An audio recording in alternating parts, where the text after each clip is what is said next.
1959 का अधिनियम संख्या 54 सन 1959, 23 दिसंबर 1959 आयुधों और गोला बारूद से संबंधित विधि का समेकन और संशोधन करने के लिए अधिनियम। भारत गणराज्य के 10वें वर्ष में संसद द्वारा निम्नलिखित रूप में यह अधिनियमित हो। पहला है संक्षिप्त नाम, विस्तार और प्रारंभ। यह अधिनियम आयुध अधिनियम 1959 कहा जा सकेगा। इसका विस्तार संपूर्ण भारत पर है। यह उस तारीख को प्रवृत्त होगा जिसे केंद्रीय सरकार शासकीय राजपत्र में अधिसूचना द्वारा नियत करे। दूसरा है परिभाषा और निर्वचन। इस अधिनियम में जब तक कि संदर्भ से अन्यथा अपेक्षित ना हो, पहला है अपने व्याकरणित रूप भेदों और सजातीय पदों सहित अर्जन के अंतर्गत भाड़े पर लेना, उधार लेना या दान के रूप में प्रतिगृहित करना आता है। दूसरा है गोला बारूद से किसी अग्नायुधों के लिए गोला बारूद अभिप्रेत है। इसके अंतर्गत रॉकेट, बम, ग्रेनेड, गोला और ऐसे ही अन्य अस्त्र। दूसरा है टारपीडों को काम में लाने और अंतर समुद्री सुरंगें बिछाने के लिए परिकल्पित वस्तुएं। तीसरा है विस्फोटक, स्फोर्जनकारी या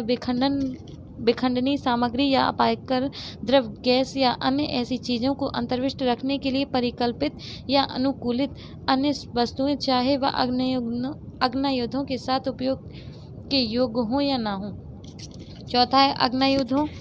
के लिए भरण और ऐसे भरणों के लिए उपसाधन। पांचवा है पतीले और घर्षण नलिकाएं। छठा है गोला बारूद के संगठन और उसके विनिर्माण के लिए मशीनरी। और सातवां है गोला बारूद के ऐसे संगठक जिन्हें केंद्रीय सरकार शासकीय राजपत्र में अधिसूचना द्वारा निमित्त विनिर्दिष्ट करे आते हैं। सी है आयुध से आक्रमण या प्रतिरक्षा के लिए शस्त्रों के रूप में परिकल्पित या अनुकल्पित किसी भी वर्णन की वस्तुएं अभिप्रेत हैं। और अग्नायुध तीक्ष्ण धार वाले और अन्य घातक शस्त्र और आयुधों के भाग और उनके विनिर्माण के लिए मशीनरी इसके अंतर्गत आते हैं, किंतु केवल घरेलू या कृषिक उपयोगों के लिए परिकल्पित वस्तुएं जैसी लाठी या मामूली छड़ी तथा वे शस्त्र जो खिलौने से भिन्न रूप में उपयोग में लाए जाने के लिए या काम के शस्त्रों में संपरिवर्तित किए जाने के लिए अनुपयुक्त हों, इसके अंतर्गत नहीं आते। डी है किसी ऐसे क्षेत्र के संबंध में जिसके लिए पुलिस आयुक्त नियुक्त किया गया हो, जिला मजिस्ट्रेट से उस क्षेत्र का पुलिस आयुक्त अभिप्रेत है और ऐसे पूर्ण क्षेत्र या उसके किसी भाग पर अधिकारिता का प्रयोग करने वाला ऐसा पुलिस उपायुक्त जिसे राज्य सरकार ऐसे क्षेत्र या भाग के संबंध में इस निमित्त विनिर्दिष्ट करे, इसके अंतर्गत आता है। पांचवा है अग्नायुधों से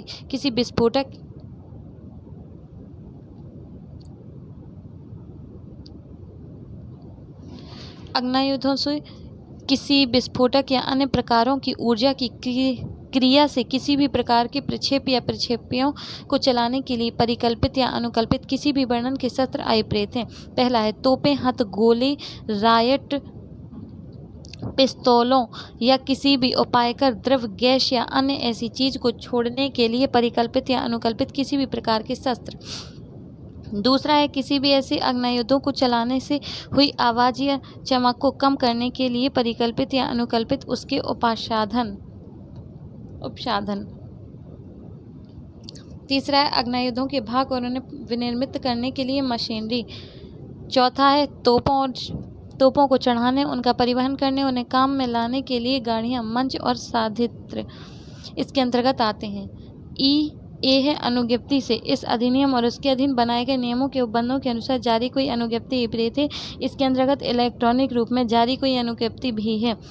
एफ है अनुज्ञापन प्राधिकारी से इस अधिनियम के अधीन बनाए गए नियमों के अधीन अनुज्ञप्ति का अनुदान या नवीनीकरण करने के लिए सशक्त ऑफिसर या प्राधिकारी अभिप्रेत है और इसके अंतर्गत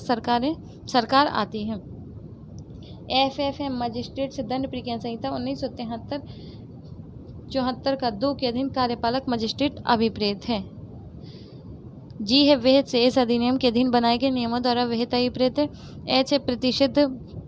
गोला बारूद से किसी भी अपायकर द्रव गैस या अन्य ऐसी चीज को अंतर्विष्ट रखने वाला या अंतर्विष्ट रखने के लिए परिकल्पित या अनुकल्पित कोई भी गोला बारूद अभिप्रेत है। और रॉकेट, बम, ग्रेनेड, गोला, अस्त्र, टारपीडो को काम में लाने और अंतः समुद्री सुरंगें बिछाने के लिए परिकल्पित वस्तुएं और ऐसी अन्य वस्तुएं जिन्हें केंद्रीय सरकार शासकीय राजपत्र में अधिसूचना द्वारा प्रतिषिद्ध गोला बारूद होना विनिर्दिष्ट करे, इसके अंतर्गत आते हैं।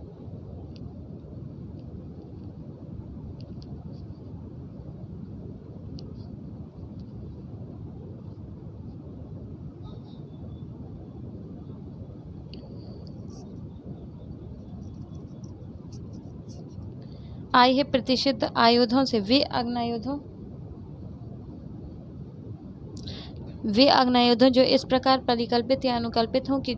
यदि घोड़े पर दबाव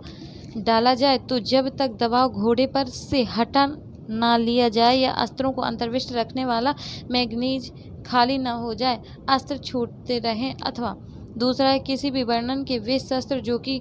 जो किसी भी अपायकर द्रव गैस या ऐसी ही अन्य चीज़ों को छोड़ने के लिए परिकल्पित या अनुकल्पित हों। अभिप्रेत है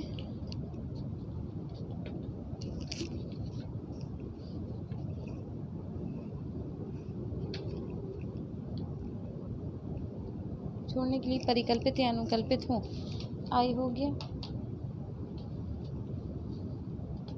जी है परिकल्पित हो। अभिप्रेत है और इसके अंतर्गत तोपें, वायुयान भेदी और टैंक भेदी अग्नायुधों और ऐसे अन्य आयुध आते हैं जिसे केंद्रीय सरकार शासकीय राजपत्र में अधिसूचना द्वारा प्रतिषिद्ध आयुध होना विनिर्दिष्ट करे। जी है लोक सेवक का वही अर्थ होगा जो भारतीय दंड संहिता 1860-45 की धारा 21 में है। के है अपने अंतरण से क्या है तो अपने व्याकरणित रूप भेदों और सजातीय पदों सहित अंतरण के अंतर्गत भाड़े पर देना, उधार देना, कब्जा विलग करना आता है। दूसरा है इस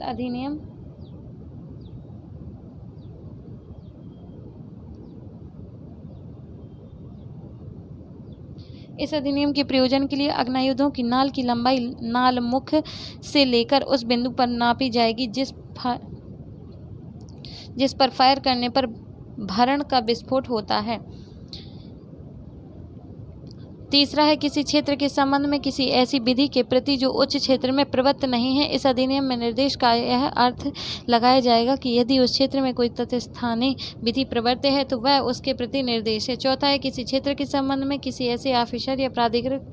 कार्य के प्रति जिसके पदाभिमान का कोई ऑफिसर या प्राधिकारी उस क्षेत्र में नहीं है। इस अधिनियम में निर्देश का यह अर्थ लगाया जाएगा कि वह ऐसे ऑफिसर या प्राधिकारी के प्रति निर्देश है जो केंद्र सरकार द्वारा शासकीय राजपत्र में अधिसूचना द्वारा विनिर्दिष्ट किया जाए। दूसरा है आयुधों और गोला बारूदों का अर्जन, कब्जा, विनिर्माण, विक्रय, आयात, निर्यात और परिवहन, अध्याय 2। तीसरा है अग्नायुधों और गोला बारूद के अर्जन और कब्जे के लिए अनुज्ञप्ति। कोई भी व्यक्ति कोई अग्नायुधों या गोला बारूद तब तक ना तो अर्जित करेगा, ना उसे कब्जे में रखेगा, ना लेकर चलेगा जब तक कि अधिनियम और तदधीन बनाए गए नियमों के उपबंधों के अनुसार निकाली गई अनुज्ञप्ति इस अधिनियम धारित न करता हो। परंतु कोई व्यक्ति स्वयं अनुज्ञप्ति धारित किए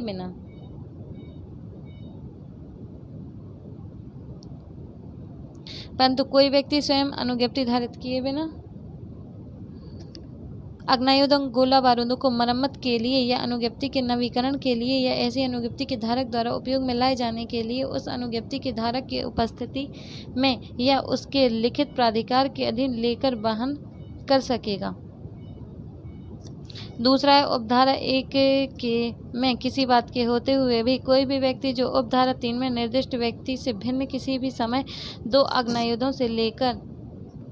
अग्नायुधों से अधिक न तो अर्जित करेगा, न अपने कब्जे में रखेगा और न लेकर चलेगा। परंतु कोई व्यक्ति जिसके कब्जे में आयुध संशोधन अधिनियम 2019 के प्रारंभ पर 2 से अधिक अग्नायुध हैं, अपने पास ऐसे अग्नायुधों में से कोई 2 प्रतिधारित कर सकेगा और शेष अग्नायुधों को ऐसे प्रारंभ से 1 वर्ष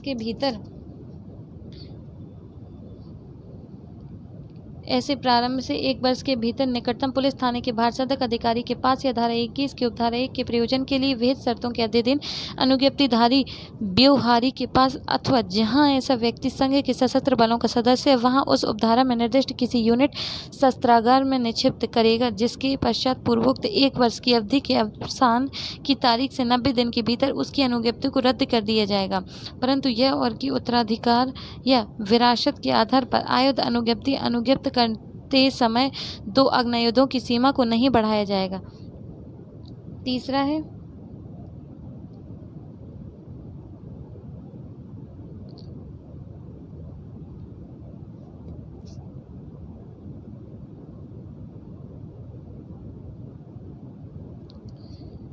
है उपधारा 2 में कोई बात अग्नायुधों के किसी व्यवहार को या ऐसे राइफल क्लब या राइफल संगम की जो केंद्रीय सरकार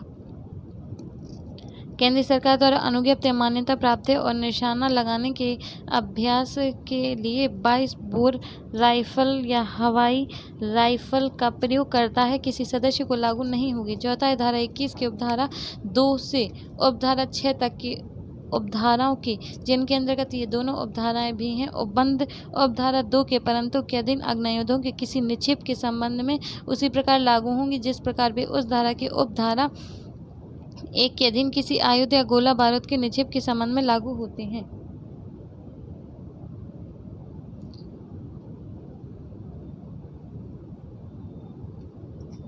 चौथा है कतिपय धाराओं में विनिर्दिष्ट वर्णन के आयुधों के अर्जन और कब्जे के लिए अनुज्ञप्ति। यदि केंद्र सरकार की राय हो कि किसी क्षेत्र में विद्यमान परिस्थितियों को ध्यान में रखते हुए लोकहित में यह आवश्यक या समीचीन है कि अग्नायुधों से भिन्न आयुधों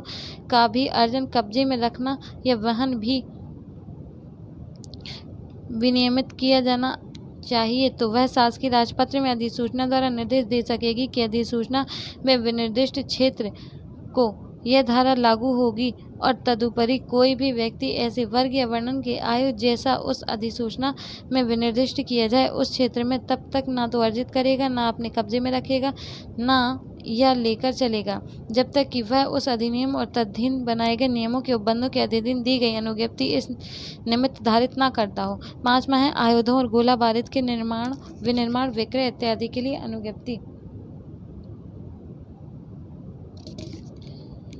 कोई भी व्यक्ति किसी भी अग्नायुधों या ऐसे वर्ग या वर्णन के किन्हीं भी अन्य आयुधों का जैसे विहित किया जाए या किसी गोला बारूद का तब तक ना तो प्रयोग, विनिर्माण करेगा, अभिप्राप्त करेगा, उपाप्त करेगा, विक्रय करेगा, अंतरण, संपरिवर्तन, मरम्मत, परख या प्रतिषिद्ध करेगा और ना विक्रय या अंतरण के लिए अभिदर्शन या प्रतिस्थापन करेगा, ना उन्हें विक्रय करेगा, अंतरण करेगा, संपरिवर्तन, मरम्मत, परख, परिसिद्धि के लिए अपने कब्जे में रखेगा।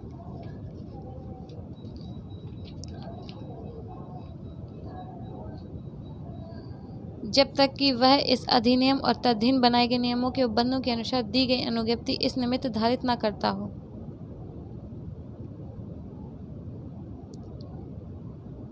दूसरा है उपधारा 1 में किसी बात के होते हुए भी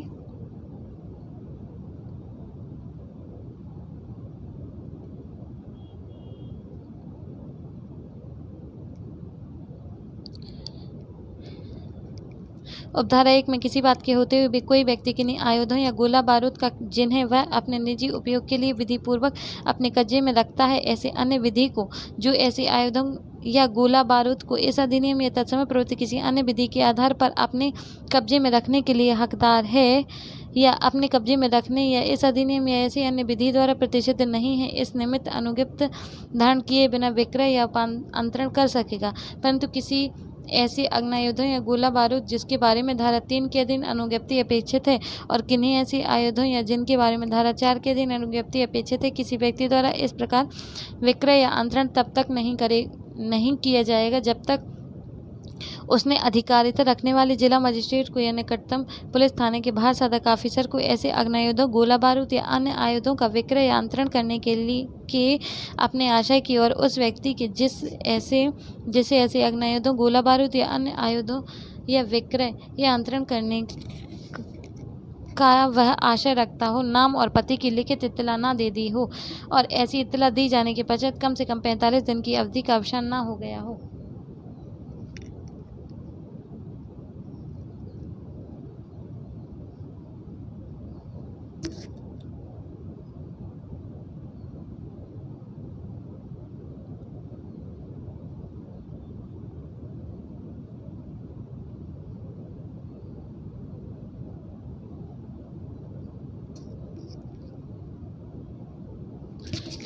धारा 6 है गनों के नाल के छोटा किए जाने या नकली आग्नेयायुधों को आग्नेयायुधों में संपरिवर्तित करने के लिए अनुज्ञप्ति। कोई भी व्यक्ति आग्नेयायुधों की नाल को छोटा या किसी नकली या आग्नेयायुधों को आग्नेयायुध में संपरिवर्तन या आयुध नियम 2016 में उल्लिखित आग्नेयायुधों के किसी प्रवर्ग से आग्नेयायुधों के किसी अन्य प्रवर्ग में संपरिवर्तित तब के सिवा न करेगा जब तक कि वह इस अधिनियम या तदधीन बनाए गए नियमों के उपबंधों के अनुसार गई अनुज्ञप्ति इस निमित्त धारित करता हो। स्पष्टीकरण। इस धारा में नकली आग्नेयोद्योग पद से कोई भी ऐसी चीज अभिप्रेत है जो आग्नेयोद्योग जैसी प्रतीत होती हो, भले ही वह कोई छर्रा, गोली या अन्य अस्त्र छोड़ने के लिए के योग्य हो या ना हो।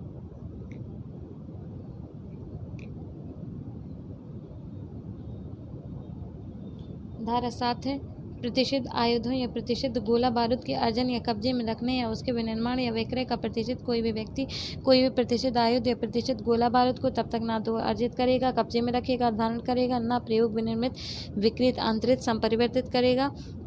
न उसकी मरम्मत, परख या प्रतिषिद्ध करेगा, और न विक्रय या अंतरण के लिए अभिदर्शित या प्रतिस्थापित करेगा। न विक्रय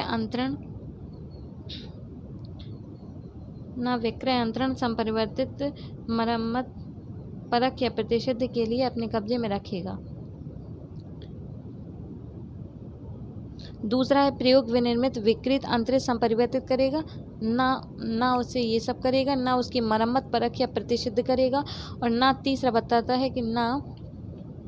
विक्रय या अंतरण के लिए अभिदर्शित या प्रतिस्थापित करेगा, ना विक्रय, अंतरण, संपरिवर्तित, मरम्मत, परख, प्रतिषिद्ध के लिए अपने कब्जे में रखेगा, तब तक के सिवाय जब तक कि वह केंद्रीय सरकार द्वारा निमित्त विशेषतः प्राधिकृत ना किया गया हो। 8वां है जिन आग्नेयोद्यों या पहचान चिन्ह ना हो,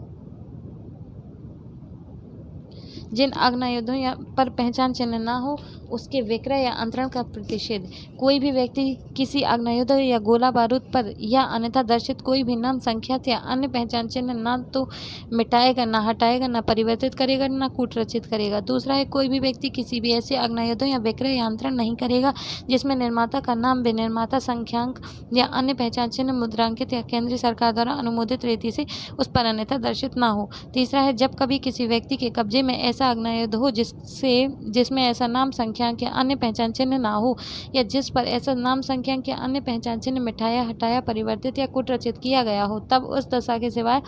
जिसमें कि प्रतिकूल साबित कर दिया जाए, यह उद्धारित किया जाएगा कि वह नाम, संख्यांक या अन्य पहचान चिन्ह उसके मिटाया, हटाना, परिवर्तित या कूट रचित किया है, परंतु यह ऐसे व्यक्ति के संबंध में जिसके कब्जे में इस अधिनियम के प्रारंभ पर कोई ऐसा आग्नेयोद्योग है जिसमें ऐसा नाम, संख्यांक या अन्य पहचान चिन्ह मुद्रांकित या अन्यथा दर्शित नहीं है। इस उपधारा की उपबंध तब तक प्रभावित नहीं होंगी जब तक कि ऐसे प्रारंभ से 1 वर्ष का अवसान नहीं हो जाता है।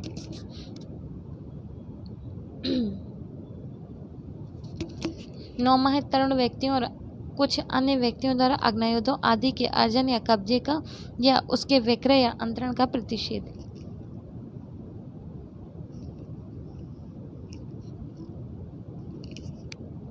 इस अधिनियम के पूर्वगामी उपबंधों में किसी बात के होते हुए भी कोई भी व्यक्ति जिसने 21 वर्ष की आयु पूरी ना की हो अथवा किसी ऐसे अपराध की दोष सिद्धि पर जिसमें हिंसा या नैतिक अपचार अंतर्विलित हो, किसी अवधि के लिए कारावास से दंडादेश किया गया हो, उस दंडादेश के अवसान के पश्चात 5 वर्ष की कालावधि के दौरान किसी भी समय अथवा जिसे दंड प्रक्रिया संहिता 1973 के अध्याय 8 के अधीन परिशांति कायम रखने या सदाचार के लिए बंद पत्र निष्पादित करने का आदेश दिया गया हो, उस बंद पत्र की अवधि के दौरान किसी समय कोई आग्नेयोद्योग या गोला बारूद अर्जित नहीं करेगा, अपने कब्जे में नहीं रखेगा, ना वहन करेगा। बी है कोई भी व्यक्ति किसी आग्नेयोद्योग या गोला बारूद या विक्रय या अंतरण ऐसे अन्य व्यक्ति को नहीं करेगा, न किसी आग्नेयोद्योग या गोला बारूद या संपरिवर्तित, मरम्मत, उसकी परख या परिषिद्ध ऐसे अन्य व्यक्ति के लिए करेगा जिसकी बाबत वह जानता है या विश्वास करने का कारण रखता है कि वह किसी आग्नेयोद्योग या गोला बारूद को अर्जित करने, अपने कब्जे में रखने या वहन करने के खंड का के अधीन प्रतिषिद्ध है, अथवा ऐसे विक्रय या अंतरण या ऐसे संपरिवर्तन, मरम्मत, परख या प्रतिषिद्धि के समय विकृत चित्त का है। दूसरा है उपधारा 1 के खंड का के उपखंड 1 के किसी बात के होते हुए भी जिस व्यक्ति की विहित आयु सीमा पूरी कर ली है वह विहित शर्तों के अधीन ऐसे आग्नेयोद्योग या प्रयोग कर सकेगा जो ऐसे आग्नेयोद्योग का उपयोग करने में उसके प्रशिक्षण की चर्या में विहित किए जाएं, परंतु विभिन्न प्रकार के आग्नेयोद्योग के संबंध में विभिन्न आयु सीमाएं विहित की जा सकेंगी।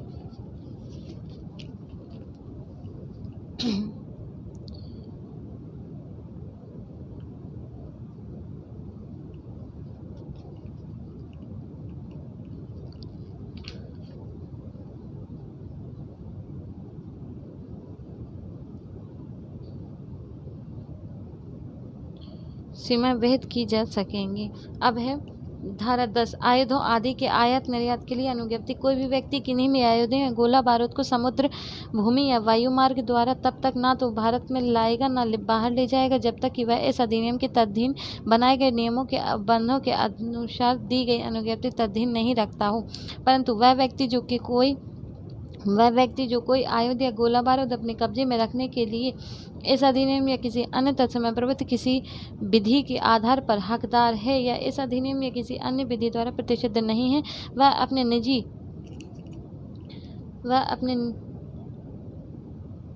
निजी उपयोग के लिए युक्त मात्रा में ऐसे आयुध या गोला बारूद इस निमित्त अनुज्ञप्ति के बिना भारत में ला सकेगा या वहां से बाहर ले जा सकेगा। दूसरा है बी है, वह व्यक्ति जो वास्तविक पर्यटक है और किसी ऐसे देश का है जिसे केंद्र सरकार शासकीय राजपत्र में अधिसूचना द्वारा विनिर्दिष्ट करे और जो आयुध या गोला बारूद अपने कब्जे में रखने के लिए उस देश की विधियों द्वारा प्रतिषिद्ध नहीं है, वह केवल आखिर के प्रयोजन के लिए न कि किसी अन्य प्रयोजन के लिए अपने उपयोग में वास्तविक युक्त मात्रा में आयुध और गोला बारूद इस धारा के अधीन वाली अनुज्ञप्ति के बिना किंतु ऐसी शर्तों के अधीन अनुसार जैसी विहित की जाए अपने साथ भारत में ला सकेगा। स्पष्टीकरण। इस परंतु के खंड बी के प्रयोजन के लिए पर्यटक शब्द से वह व्यक्ति अभिप्रेत है जो भारत का नागरिक न होते हुए आमोद प्रमोद दृश्य दर्शन या केंद्र सरकार द्वारा बुलाए गए अधिवेशनों में अंतर्विश्व सम्मेलनों, संगमों या अन्य निकायों में प्रतिनिधि की हैसियत में भाग लेने से भिन्न उद्देश्य न रखते हुए 6 मास से अधिक कालावधि के लिए भारत आता है। दूसरा, उपधारा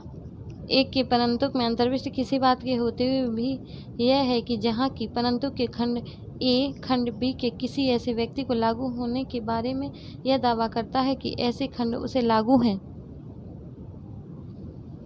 या ऐसे खंड में निर्दिष्ट व्यक्ति के कब्जे में के आयुध या गोला बारूद की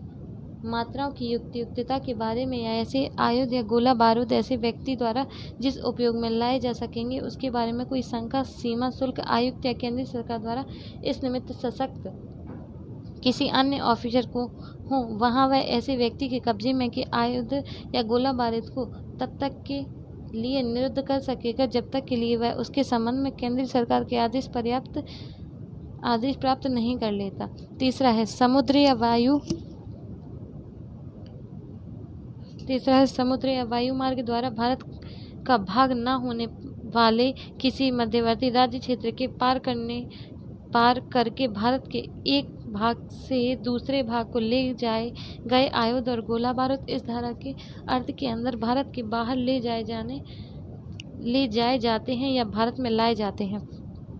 11 है आयुध आदि का आयात या निर्यात प्रतिषिद्ध करने की शक्ति। केंद्र सरकार शासकीय राजपत्र में अधिसूचना द्वारा ऐसे वर्गों और वर्णनों के आयुधों या गोला बारूद को जैसे अधिसूचना में विनिर्दिष्ट किए जाएं भारत के अंदर लाने या भारत के बाहर ले जाने का प्रतिषिद्ध कर सकेगी। 12 है आयुधों का परिवहन, निर्बंधन या प्रतिषिद्ध करने की शक्ति। केंद्र सरकार शासकीय राजपत्र में अधिसूचना द्वारा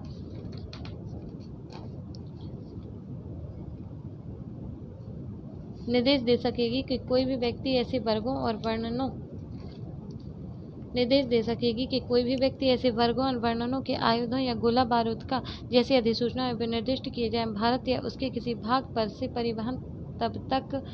नहीं करेगा जब तक कि वह इस अधिनियम या तदधीन बनाए गए नियमों के उपबंधों के अनुसार निकाली गई अनुज्ञप्ति इस निमित्त नहीं रखता हो। अथवा बी है ऐसे परिवहन का पूर्णतः प्रतिषिद्ध कर सकेगी। और दूसरा है जिन आयुधों या गोला बारूद का भारत के समुद्र पत्तन या विमान पत्तन में यानांतरण किया जाता है उनका इस धारा के अर्थ के अंतर्गत परिवहन किया जाता है। अध्याय 3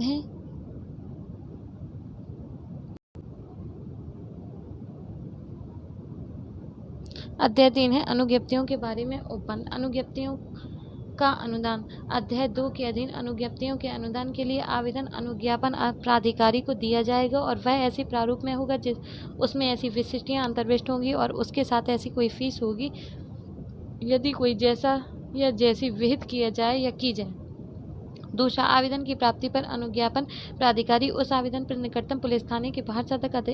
ऑफिसर की रिपोर्ट मंगाएगा और ऐसे ऑफिसर अपनी रिपोर्ट विहित समय के भीतर भेजेगा। 2A है अनुज्ञापन प्राधिकारी ऐसी जांच यदि कोई हो करने के पश्चात जैसी वह आवश्यक समझे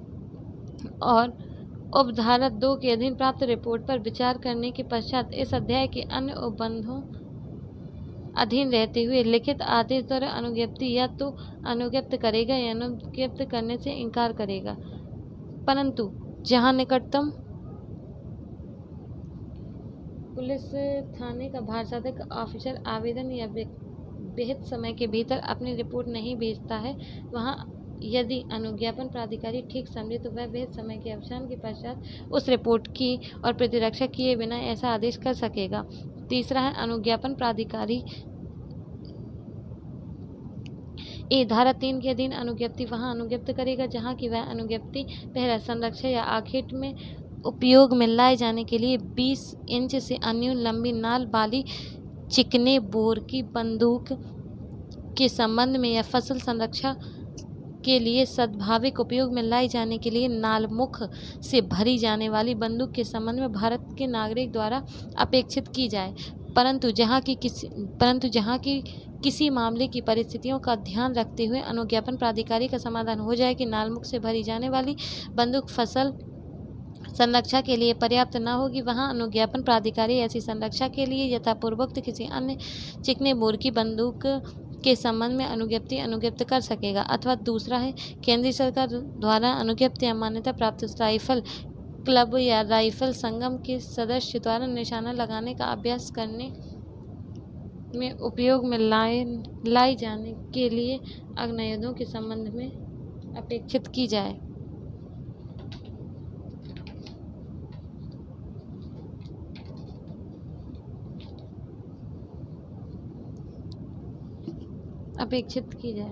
बी है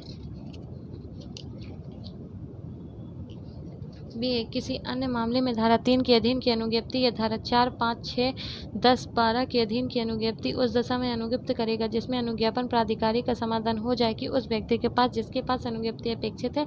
उसे प्राप्त करने के लिए अच्छा कारण है।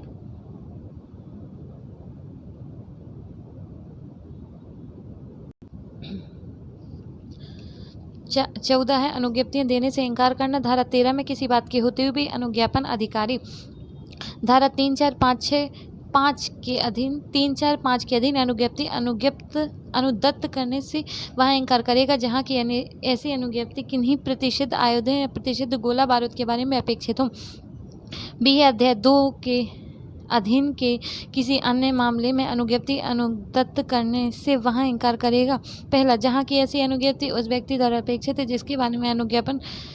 प्राधिकारी के पास यह विश्वास करने का कारण है कि वह किसी आयुध या गोला बारूद को अर्जित करने, अपने कब्जे में रखने या वहन करने से इस अधिनियम या किसी अन्य तत्समय प्रवृत्त विधि द्वारा प्रतिषिद्ध है, अथवा दूसरा विकृत है, अथवा तीसरा इस अधिनियम के अधीन अनुज्ञप्ति के लिए किसी कारण से अयोग्य है, अथवा दूसरा है जहां की अनुज्ञापन प्राधिकारी लोक शांति की सुरक्षा के लिए या लोकक्षेम के लिए ऐसी अनुज्ञप्ति अनुदत्त करने से इनकार करना आवश्यक समझता है। दूसरा है अनुज्ञापन प्राधिकारी किसी भी व्यक्ति को कोई भी अनुज्ञप्ति अनुज्ञप्त करने से केवल इस आधार पर इनकार नहीं करेगा कि ऐसे व्यक्ति के स्वामित्व या कब्जे में पर्याप्त संपत्ति नहीं है। तीसरा है जहां की अनुज्ञापन प्राधिकारी किसी व्यक्ति को अनुज्ञप्ति देने से इनकार करे वहां वह ऐसे इनकार के लिए कारण लेखन द्वारा अभिलिखित करेगा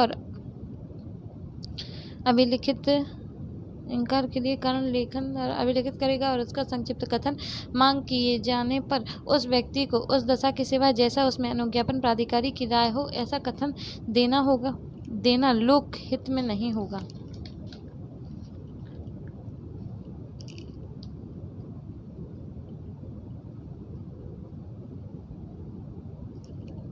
पंद्रह है अनुज्ञप्ति की अस्तित्वावधि और उसका नवीकरण। धारा 3 के अधीन की अनुज्ञप्ति यदि पहले ही प्रतिसंहृत न कर दी जाए तो वह उस तारीख से जिसको वह अनुदत्त की जाए 5 वर्ष की कालावधि के लिए प्रवृत्त बनी रहेगी, परंतु ऐसी अनुज्ञप्ति लघुत्तर कालावधि के लिए अनुज्ञप्त की जा सकेगी यदि वह व्यक्ति जिसके द्वारा वह अनुज्ञप्ति अपेक्षित है वैसा चाहे या यदि अनुज्ञापन प्राधिकारी उन कारणों से जो लेखन द्वारा अभिलिखित किए जाएंगे किसी मामले में यह समझे कि अनुज्ञप्ति लघुत्तर कालावधि के लिए अनुज्ञप्त की जानी चाहिए। परंतु यह और की धारा 3 के अधीन अनुज्ञप्ति धारा 9 की उपधारा 1 के खंड का के खंड 2 और उपखंड 3 में विनिर्दिष्ट शर्तों के अधीन होगी और अनुज्ञप्ति धारी अनुज्ञप्ति को उस तारीख से जिसको यह अनुदत्त या नवीकृत की जाए प्रत्येक 5 वर्ष के पश्चात अनुज्ञापन प्राधिकारी के समक्ष आग्नेयायुधों या गोला बारूद और संबंधित दस्तावेज सहित पेश करेगा। दूसरा है अध्याय 2 के किसी अन्य उपबंध के अधीन की अनुज्ञप्ति यदि पहले ही प्रतिसंग्रहित न कर दी जाए तो वह उस तारीख से जिसको वह अनुदत्त की गई है ऐसी कालावधि के लिए प्रवृत्त बनी रहेगी जिसे अनुज्ञापन प्राधिकारी हर मामले में अवधारित करे। तीसरा है हर अनुज्ञप्ति उस दशा की सिवाय जिसमें अनुज्ञापन प्राधिकारी उस कारणों से जो लेखन द्वारा अभिलिखित किए जाएंगे किसी मामले में अन्यथा विनिश्चय करे उतनी ही कालावधि के लिए नवीकरण होगी जितने के लिए कि वह अनुज्ञप्ति मूलतः अनुदत्त की गई थी और समय समय पर इसी कारण नवीकरण होगी। और धारा 13-14 के उपबंध अनुज्ञप्ति के नवीकरण को वैसे ही लागू होंगे जैसे वे उसके अनुदान को लागू होते हैं। 16 है अनुज्ञप्ति के लिए फीस आदि वे फीस है जिनके संदाय पर वे शर्तें जिनके अधीन रहते हुए और वह प्रारूप जिसमें अनुज्ञप्ति अनुदत्त या नवीकृत की जाएगी ऐसी होगी या ऐसा होगा जैसे या जैसा विहित किया जाए परंतु विभिन्न प्रकार की अनुज्ञप्तियों के लिए विभिन्न फीसें विभिन्न शर्तें विभिन्न प्रारूप विहित की जा सकेंगी या किए जा सकेंगे परंतु यह और भी की विहित शर्तों के अतिरिक्त ऐसी अन्य शर्तें भी अनुज्ञप्ति में हो सकेंगी जो किसी विशिष्ट मामले में से अनुज्ञापन प्राधिकारी द्वारा आवश्यक समझी जाएं। 17 है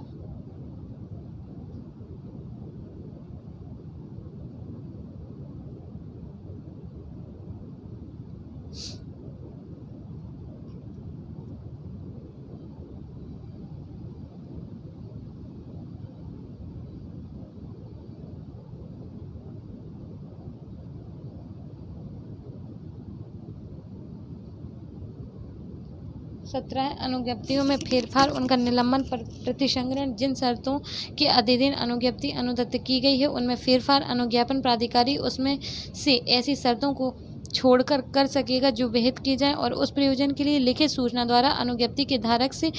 इतने समय के अंदर जितना सूचना में विनिर्दिष्ट किया जाए अनुज्ञप्ति अपने को परिदत्त करने की अपेक्षा कर सकेगा। दूसरा है अनुज्ञप्ति के धारक के आवेदन पर भी अनुज्ञप्ति की शर्तों में फेरफार अनुज्ञापन प्राधिकारी उसमें से ऐसी शर्तों को छोड़कर कर सकेगा जो कि विहित किया जाए। तीसरा है अनुज्ञापन प्राधिकारी लिखित आदेश द्वारा अनुज्ञप्ति को ऐसी कालावधि के लिए जैसा वह ठीक समझे निलंबित कर सकेगा या अनुज्ञप्ति को प्रतिसंग्रहित कर सकेगा।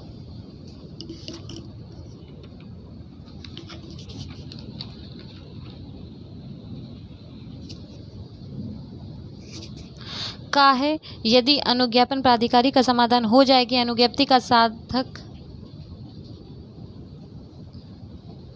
यदि अनुज्ञापन प्राधिकारी का समाधान हो जाए कि अनुज्ञप्ति का धारक किसी आयुध या गोला बारूद को अर्जित करने अपने कब्जे में रखने या वहन करने से उस अधिनियम या किसी अन्य तत्समय प्रवृत्ति विधि द्वारा प्रतिषिद्ध है या विकृत का है या इस अधिनियम के अधीन अनुज्ञप्ति के लिए किसी कारण से अयोग्य है अथवा यदि अनुज्ञापन प्राधिकारी अनुज्ञप्ति को निलंबित करना या प्रतिसंग्रहित करना लोक शांति की सुरक्षा के लिए या लोक क्षेम के लिए आवश्यक समझे अथवा यदि अनुज्ञप्ति तात्विक जानकारी दबाकर या उसके लिए आवेदन करने के समय अनुज्ञप्ति के धारक द्वारा या उसकी ओर से किसी अन्य व्यक्ति द्वारा दी गई गलत जानकारी के आधार पर अभिप्राप्त की गई थी अथवा यदि अनुज्ञप्ति की शर्तों में से किसी का भी उल्लंघन किया गया है अथवा यदि यह अनुज्ञप्ति का धारक अनुज्ञप्ति के परिधान की अपेक्षा करने वाली उपधारा 1 के अधीन सूचना का अनुपालन करने में असफल रहा है। चौथा है अनुज्ञापन प्राधिकारी अनुज्ञप्ति का प्रतिसंग्रहण उसके धारक के आवेदन पर भी कर सकेगा।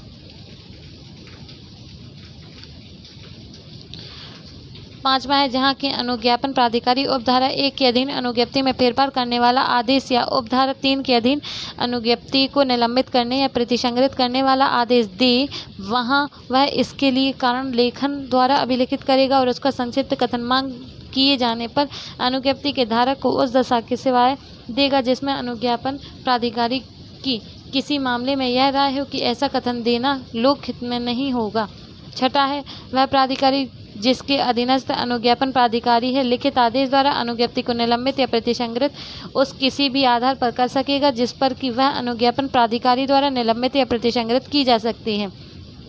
और इस धारा की पूर्वगामी उपबंध ऐसे प्राधिकारी द्वारा अनुज्ञप्ति के निलंबन या प्रतिसंग्रहण के संबंध में यथाशक्य लागू होंगे। सातवां है वह न्यायालय जो किसी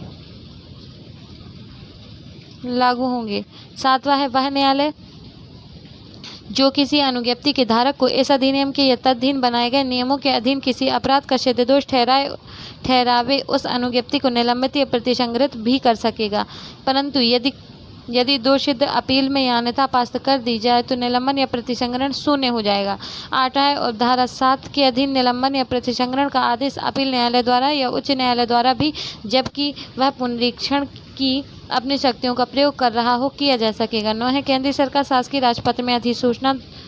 शासकीय राजपत्र में आदेश द्वारा इस अधिनियम के अधीन सब या किन्हीं भी अनुज्ञप्तियों को भारत पर के लिए या उसके किसी विभाग के लिए निलंबित या प्रतिसंग्रहित कर सकेगी। निलंबित या प्रतिसंग्रहित करने के लिए किसी भी अनुज्ञापन प्राधिकारी को निर्देश दे सकेगी। इस धारा के अधीन अनुज्ञप्ति के निलंबन या प्रतिसंग्रहण पर उसका धारक उस अनुज्ञप्ति को उस प्राधिकारी को जिसके द्वारा वह निलंबित या प्रतिसंग्रहित की गई है या किसी अन्य प्राधिकारी को जो निलंबन या प्रतिसंग्रहण आदेश में इस निमित्त विनिर्दिष्ट हो अविलंब अभ्यर्पित करेगा।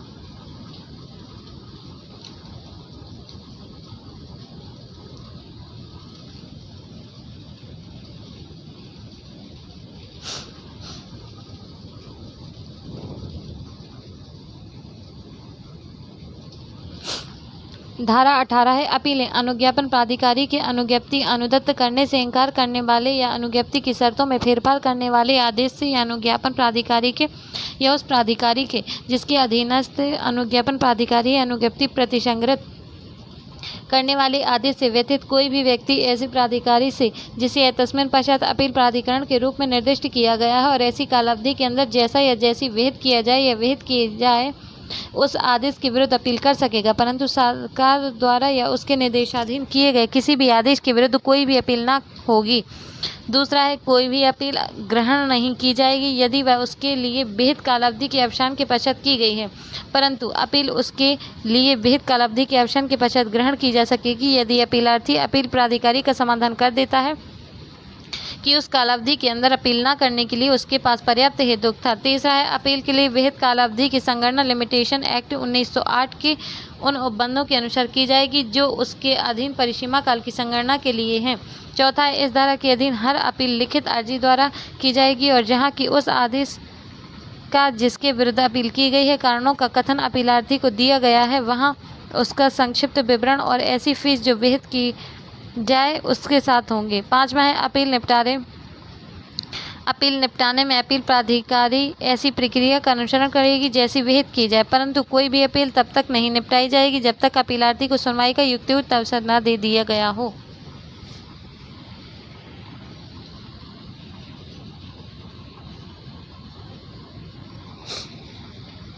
छठा है जिस आदेश के विरुद्ध अपील की गई है वह उस दशा के सिवा जिसमें अपील प्राधिकारी सशर्त या अशर्त अन्यथा निर्देश दे तब तक प्रवृत्त रहेगा जब तक ऐसे आदेश के विरुद्ध अपील का निपटाया जाना लंबित रहता है। जिस आदेश के खिलाफ अपील की गई है उसको पुष्ट करने वाला, उपांतरित करने वाला या उलटने वाला अपील प्राधिकारी का हर आदेश अंतिम होगा। अध्याय 4 है शक्तियाँ और प्रक्रिया। अनुज्ञप्ति आदि पेश करने की मांग करने की शक्ति कोई पुलिस ऑफिसर या केंद्रीय सरकार द्वारा इस निमित्त विशेषता सशक्त अन्य ऑफिसर किसी व्यक्ति से जो कोई आयुध या गोला बारूद वहन कर रहा हो अपनी अनुज्ञप्ति पेश करने की मांग कर सकेगा। दूसरा है यदि वह व्यक्ति जिससे मांग की जाए अनुज्ञप्ति पेश करने से इनकार करे या पेश करने में असफल रहे या दर्शित करने से इनकार करे या करने में असफल रहे कि ऐसा आयुध या गोला बारूद को अनुज्ञप्ति के बिना वहन करने के लिए वह इस अधिनियम या किसी अन्य तत्समय प्रवृत्त विधि के आधार पर हकदार है तो संप्रक्त ऑफिसर उससे उसका नाम पता बताने की अपेक्षा कर सकेगा। यदि ऐसा ऑफिसर आवश्यक समझे तो उस व्यक्ति से वह आयुध या गोला बारूद जिसे वह वहन कर रहा हो अभिगृहित कर सकेगा।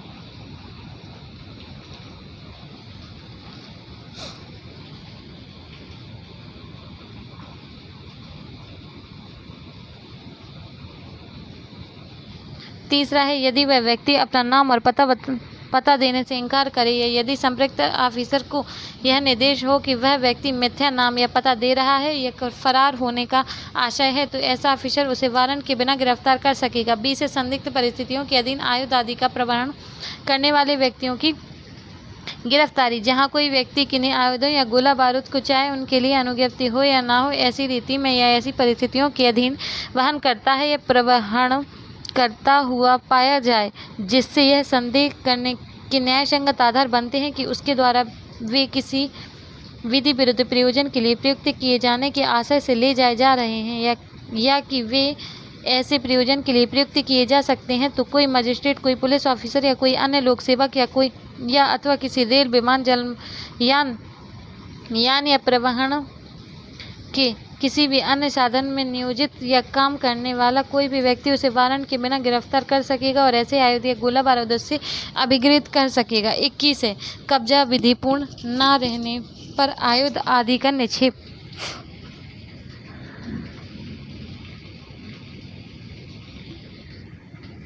कोई भी व्यक्ति जिसके कब्जे में ऐसे आयुध और गोला बारूद हो जिसका कब्जा अनुज्ञप्ति की अस्तित्वावधि के अवसान या अनुज्ञप्ति के निलंबन या प्रतिसंग्रहण के परिणाम स्वरूप या धारा 4 के अधीन अधिसूचना के निकाले जाने से या किसी भी कारण से विधिपूर्ण न रह गया हो, अनावश्यक विलंब के बिना उन्हें या तो निकटतम पुलिस थाने के भारसदक अधिकारी के पास या किसी ऐसी शर्तों के अधीन रहते हुए जैसे कि भेद किया जाए किसी अनुज्ञप्ति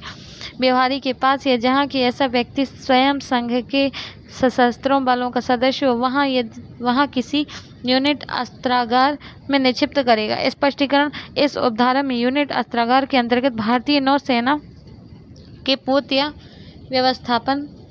या स्थापन में या अस्त्रागार आता है। दूसरा है जहाँ की आयुध या गोला बारूद उपधारा 1 के अधीन निक्षिप्त किया जा चुका है वहाँ निक्षेपक या उसकी मृत्यु हो जाने की दशा में उसका विधिक प्रतिनिधि ऐसी कालावधि के अवसान से पूर्व जैसी विहित की जाए किसी समय हकदार होगा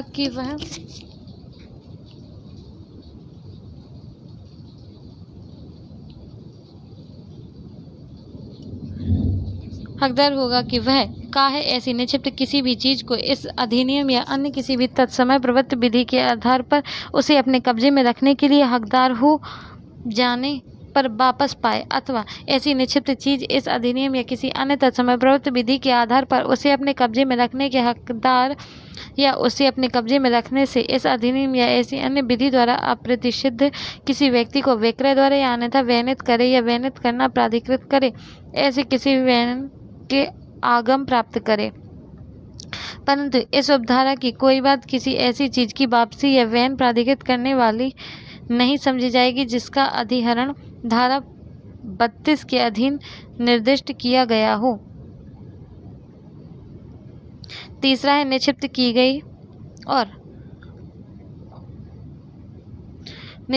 गई और उस उपधारा 2 के अधीन उसमें निर्दिष्ट कालावधि के अंदर वापस ना ली गई या वैनित ना की गई सब चीज़ें जिला मजिस्ट्रेट के आदेश से सरकार को संप्रेषित हो जाएंगी। परंतु किसी अनुज्ञप्ति के निलंबन की दशा में चीज की बाबत जिसके लिए अनुज्ञप्ति है कोई भी ऐसा संपहरण निलंबन की कालावधि के दौरान आदिष्ट नहीं किया जाएगा। चौथा है उपधारा 3 के अधीन आदेश करने से पूर्व जिला मजिस्ट्रेट लिखित सूचना द्वारा जिसकी तामील निक्षेपक या उसकी मृत्यु हो जाने की दशा में उसके विधिक प्रतिनिधि पर विहित रीति में की जाएगी उससे यह अपेक्षा करेगा कि वह सूचना की तामील से 30 दिन के अंदर हेतुक दर्शित करे कि उस सूचना में विनिर्दिष्ट चीजें क्यों न संप्रेषित कर ली जाएं।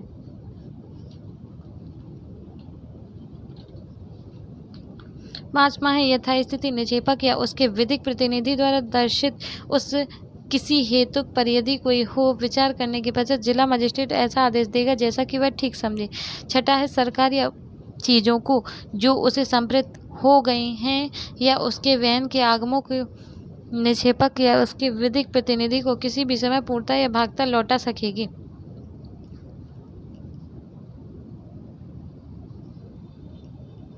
22 है मजिस्ट्रेट द्वारा तलाशी और अभिग्रहण। जब कभी किसी मजिस्ट्रेट के पास यह विश्वास करने का कारण हो कि उसकी अधिकारिता की स्थानीय सीमाओं के अंदर निवास करने वाले किसी भी व्यक्ति के कब्जे में कोई आयुध गोला बारूद किसी विधि विरुद्ध प्रयोजन के लिए अथवा कोई आयुध या गोला बारूद लोक शांति क्षेम खतरे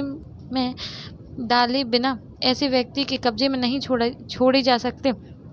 तो वह मजिस्ट्रेट अपने विश्वास के कारणों को अभिलिखित करने के पश्चात उस गृह या परिसर की तलाशी करा सकेगा जिस पर ऐसे व्यक्ति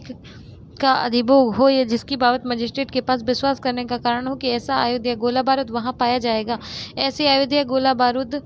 को यदि कोई हो अभिकृत करा सकेगा इतनी काल अवधि के लिए जितनी वह ठीक समझे सुरक्षित अभिरक्षा में निरुद्ध कर सकेगा, भले ही वह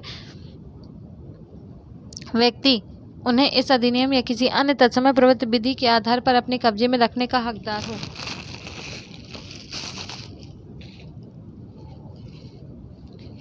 दूसरा है, इस धारा के अधीन हर तलाशी मजिस्ट्रेट द्वारा या उसकी उपस्थिति में या केंद्रीय सरकार द्वारा इस निमित्त विशेषतः सशक्त ऑफिसर द्वारा या उसकी उपस्थिति में की जाएगी।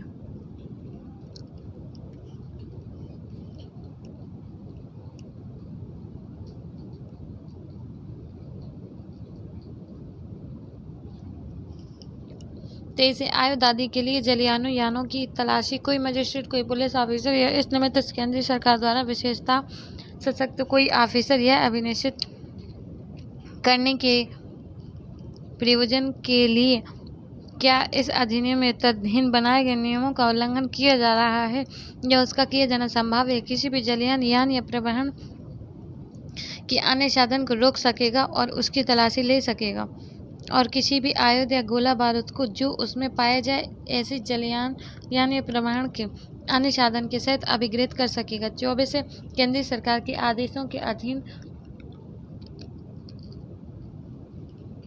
अभिग्रहण और निरोध। केंद्रीय सरकार किसी भी व्यक्ति के कब्जे में किसी भी आयुधों या किसी भी गोला बारूद के अभिग्रहण या आदेश किसी भी समय इस बात के होते हुए भी दे सकेगी कि ऐसा व्यक्ति उन्हें या उनसे इस अधिनियम या किसी अन्य तत्समय प्रवृत्त विधि के आधार पर अपने कब्जे में रखने का हकदार है और उन्हें इतनी कालावधि तक निरुद्ध कर सकेगी जितनी वह लोक शांति और सुरक्षा के लिए आवश्यक समझे।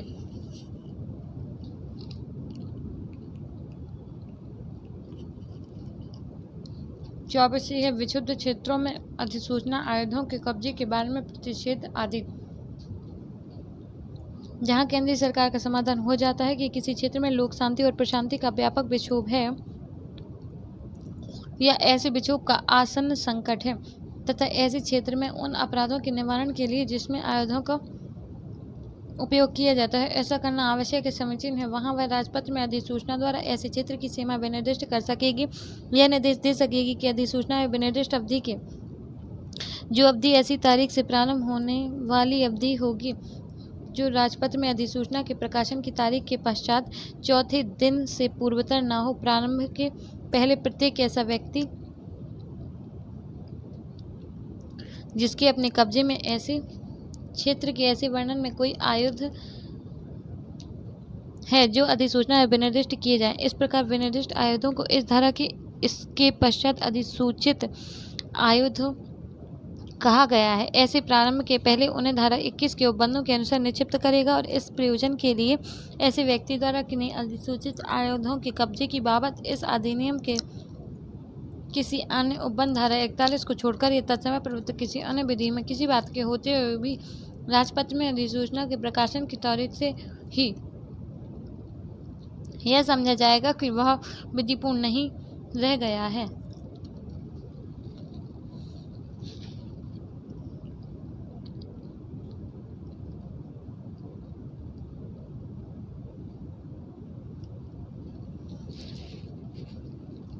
सी है, यह घोषणा कर सकेगी कि अधिसूचना है विनिर्दिष्ट अवधि के प्रारंभ से उस अवधि के अवसान तक किसी व्यक्ति के लिए ऐसे क्षेत्र में कोई अधिसूचना आयुध अपने कब्जे में रखना विधिपूर्ण नहीं होगा। डी है, केंद्रीय सरकार के या किसी राज्य सरकार के अधीनस्थ किसी ऐसे ऑफिसर को जो अधिसूचना विनिर्दिष्ट किया जाए प्राधिकृत कर सकेगी कि वह पहला ऐसे क्षेत्र के या उसमें से होकर ये जा रहे किसी व्यक्ति के अथवा उसमें किसी परिसर के अथवा उसमें के या उसमें से होकर जा रहे किसी पशु जलयान यान या किसी भी प्रकार के अन्य वाहन के अथवा उसमें के किसी पात्र या किसी भी प्रकार के अन्य आधान की अधिसूचना विनिर्दिष्ट अवधि के दौरान किसी समय तब तलाशी लें यदि ऐसे ऑफिसर के पास यह विश्वास करने का कारण है कि ऐसे व्यक्ति द्वारा या ऐसे परिसर में या ऐसे पशु पर या ऐसी जलयान यान या अन्य वाहन में या ऐसे पात्र या अन्य साधन में किन्हीं अधिसूचित आयुधों को छुपाया गया है। दूसरा, ऐसे क्षेत्र में किसी व्यक्ति के कब्जे में के अथवा उपखंड 1 के अधीन तलाशी में प्रकट हुए किन्हीं अधिसूचित आयुधों का अधिसूचना में विनिर्दिष्ट अवधि के दौरान किसी समय अभिग्रहण कर लें और अधिसूचना में विनिर्दिष्ट अवधि के दौरान उन्हें निरुद्ध कर लें। दूसरा, किसी क्षेत्र की बाबत उपधारा 1 के अधीन जारी की गई अधिसूचना में विनिर्दिष्ट अवधि पहली बार में 90 दिन से अधिक नहीं होगी, किंतु केंद्रीय सरकार ऐसी अवधि को समय समय पर किसी ऐसी अवधि से बढ़ाने के लिए जो किसी एक समय में अधिक से अधिक 90 दिन की होगी, ऐसी अधिसूचना का उस दशा में संशोधन कर सकेगी जिसमें उस सरकार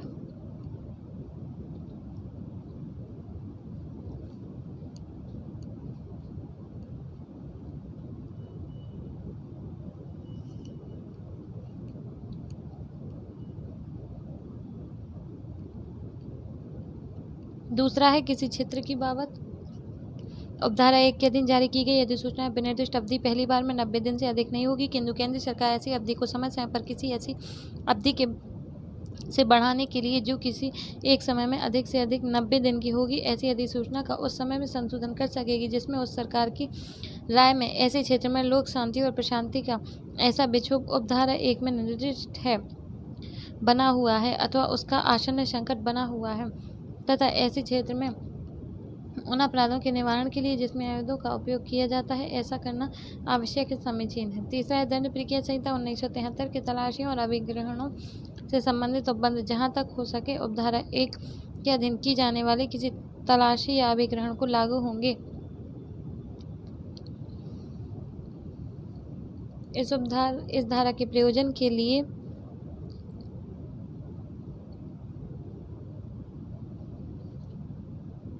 आयुध के अंतर्गत गोला बारूद भी है। बी है जहां उपधारा 1 के अधीन मूलतः जारी की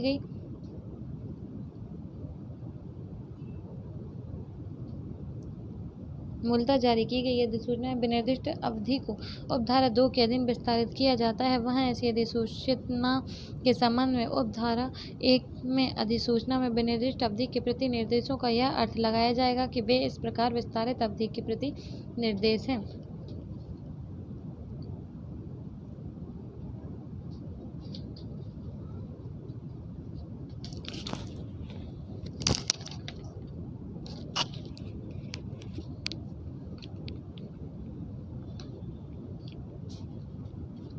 चौबीस बी विक्षिप्त क्षेत्रों में कि सार्वजनिक स्थानों में या उसमें से होकर अधिसूचित आयुध लेकर चलने के बारे में प्रतिषेध आदि, जहां केंद्रीय सरकार का यह समाधान हो जाता है कि किसी क्षेत्र में लोक शांति और प्रशांति का व्यापक विक्षोभ है या ऐसे विक्षोभ या आसन्न संकट है तथा ऐसे क्षेत्र में ऐसे अपराधों के निवारण के लिए जिसमें आयुधों का उपयोग किया जाता है ऐसा करना आवश्यक है, समीचीन है, वहां वह राजपत्र में अधिसूचना द्वारा ऐसे क्षेत्र की सीमा विनिर्दिष्ट कर सकेगी। बी यह निर्देश कर सकेगी कि अधिसूचना में विनिर्दिष्ट अवधि के दौरान जो अवधि ऐसी तारीख से प्रारंभ होने वाली अवधि होगी जो राजपत्र में अधिसूचना के प्रकाशन की तारीख से पश्चात दूसरे दिन में पूर्वतन न हो, कोई भी व्यक्ति ऐसे वर्णन के कोई आयुध से जो अधिसूचना में विनिर्दिष्ट किए जाए, इस प्रकार विनिर्दिष्ट आयुधों को इसे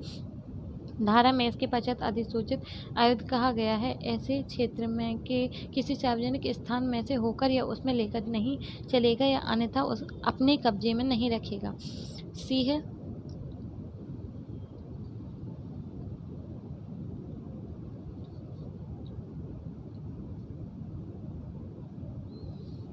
केंद्रीय सरकार के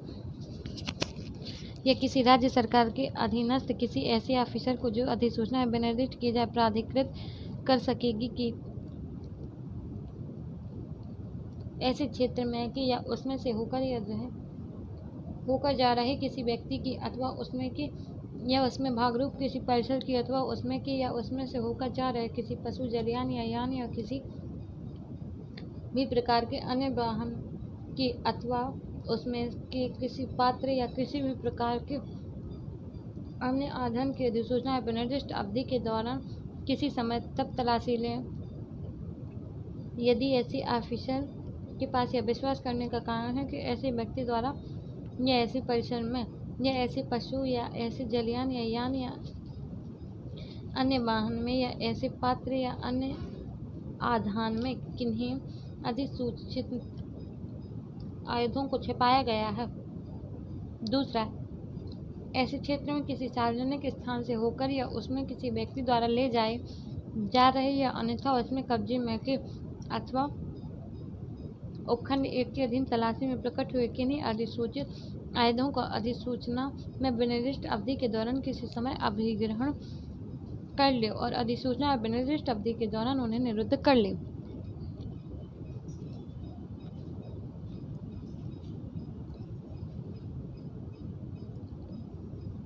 दूसरा, किसी क्षेत्र की बाबत उपधारा 1 के अधीन जारी की गई अधिसूचना में विनिर्दिष्ट अवधि पहली बार में 90 दिन से अधिक नहीं होगी, किंतु केंद्र सरकार ऐसी अवधि को समय समय पर किसी ऐसी अवधि से बढ़ाने के लिए जो किसी एक समय में अधिक से अधिक 90 दिन की होगी,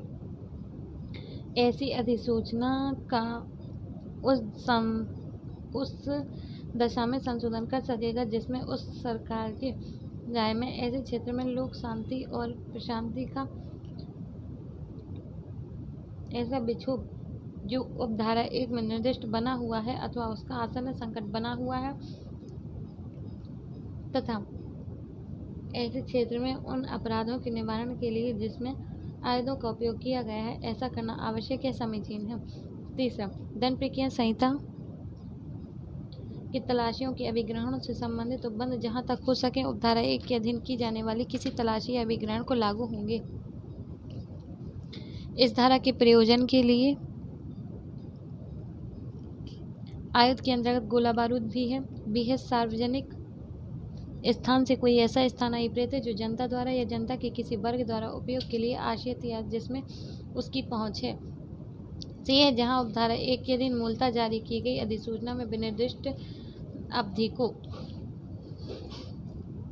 उपधारा 2 के अधीन विस्तारित किया जाता है, वहां ऐसी अधिसूचना के संबंध में उपधारा 1 में अधिसूचना में विनिर्दिष्ट अवधि के प्रति निर्देशों का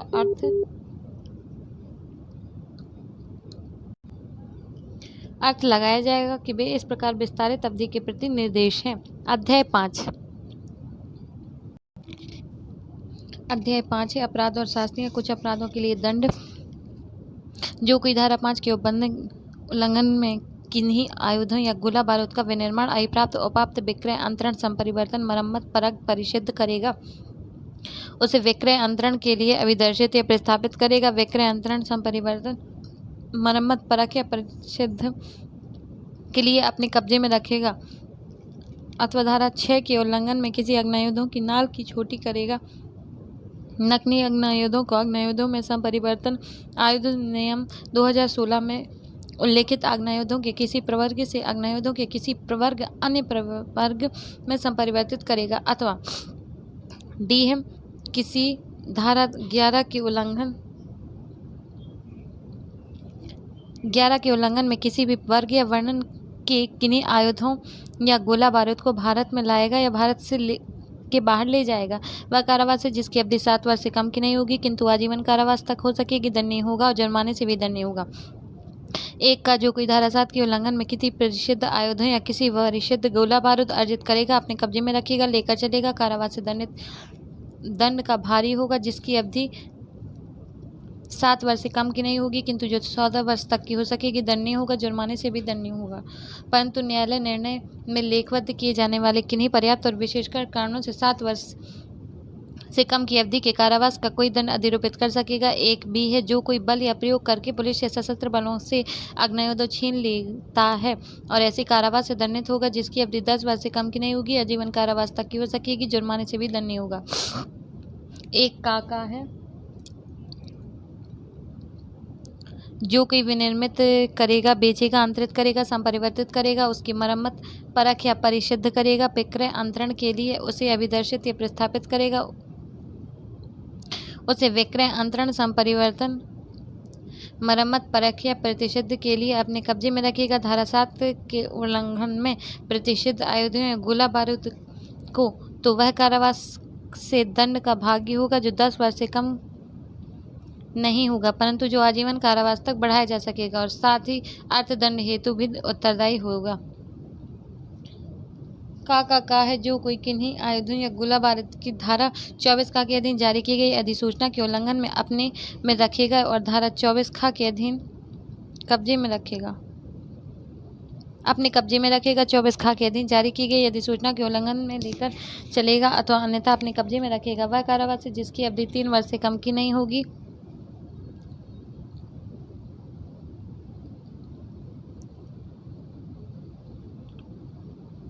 तीन वर्ष से कम की नहीं होगी, 7 वर्ष तक हो सकेगी, दंड नहीं होगा, जुर्माने से भी दंड नहीं होगा। 1 खा जो कोई धारा 3 के उल्लंघन में कोई अग्नायुध गोला बारूद अर्जित करेगा, अपने कब्जे में रखेगा, लेकर चलेगा अथवा धारा 4 के अधीन अधिसूचना द्वारा विनिर्दिष्ट किसी स्थान में किसी वर्ग या वर्णन के जो उस अधिसूचना में विनिर्दिष्ट कर दिया गया हो कोई आयुध उस धारा के उल्लंघन में अर्जित करेगा, अपने कब्जे में रखेगा या लेकर चलेगा, अथवा सी है किसी ऐसे अग्नायुध में विक्रय यंत्रण करेगा जिस पर निर्माता का नाम, विनिर्माता संख्यांक या अन्य पहचान चिन्ह मुद्रांकित या धारा 8 की उपधारा 2 द्वारा अपेक्षित रीति से उस पर अन्यथा दर्शित न हो, या उस धारा की उपधारा 1 के उल्लंघन में भी कोई कार्य करेगा, अथवा डी है ऐसा व्यक्ति होते हुए जैसे धारा 9 की उपधारा 1 खंड का उपखंड 2 या उपखंड 3 लागू होता है किसी अग्नायुधों या गोला बारूद को उस धारा के उल्लंघन में अर्जित करेगा, अपने कब्जे में रखेगा या लेकर चलेगा, अथवा धारा 9 की उपधारा 1 के खंड खा के उल्लंघन में किसी अग्नायुध या गोला बारूद का विक्रय यंत्रण या संपरिवर्तन, मरम्मत, परख या प्रतिषिद्ध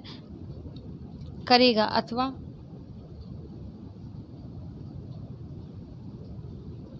धारा 10 के उल्लंघन में किसी आयुधों गोला बारूद को भारत में लाएगा, भारत से बाहर ले जाएगा, अथवा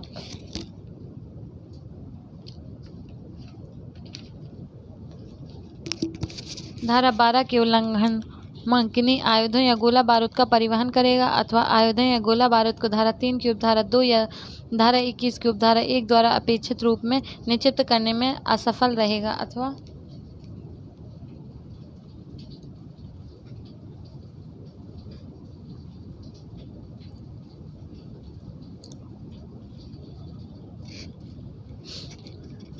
आयुधों या गोला बारूद का विनिर्माता या व्यवहारी होते हुए धारा 44 के अधीन बनाए गए नियमों द्वारा ऐसे करने की अपेक्षा की जाने पर अभिलेख या लेखा करने में या उसमें ऐसी सब प्रविष्टियां करने में जैसी ऐसे नियमों द्वारा अपेक्षित की जाए असफल रहेगा, या उसमें साशय मिथ्या प्रविष्टियां करने में जैसी ऐसे नियमों द्वारा अपेक्षित हों असफल रहेगा, उसमें साशय मिथ्या प्रविष्टि करेगा या ऐसे अभिलेख या लेख या निरीक्षण किए जाने से उसमें से प्रविष्टि की प्रतिलिपियां बनाई जाने से रोकेगा, उसमें बाधा पहुंचाएगा, किन्हीं ऐसे परिसरों या अन्य स्थान में जहां अग्नायुधों विनिर्मित किए या रखे जाते हैं या गोला बारूद विनिर्मित किया जाता है या रखा जाता है प्रवेश करने से रोकेगा, बाधा पहुंचाएगा, या ऐसे आयुधों या गोला बारूद को प्रदर्शित करने में शासन असफल रहेगा, उन्हें या उसे सिफाएगा वह स्थान जहाँ वे विनिर्मित किए जाते हैं या रखे जाते हैं या वह विनिर्मित किया जाता है रखा जाता है बताने से इनकार करेगा।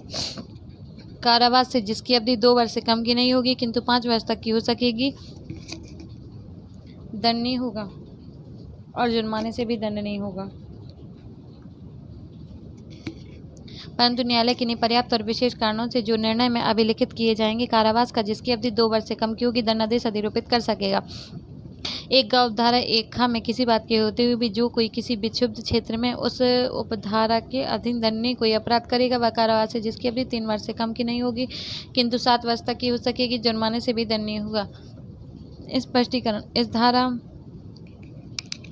के प्रयोजन के लिए विक्षुब्ध क्षेत्र से कोई ऐसा क्षेत्र अभिप्रेत है जो उपद्रव को दबाने के लिए तथा लोक व्यवस्था को बहाल करने और बनाए रखने के लिए उपबंध करने वाली तत्सम प्रवृत्ति किसी अधिनियमित के अधीन विक्षुब्ध क्षेत्र के रूप में घोषित किया जाता है, और इसके अंतर्गत कोई ऐसा क्षेत्र है जो धारा 24 का और 24 खा के अधीन अधिसूचना द्वारा विनिर्दिष्ट किया जाता है।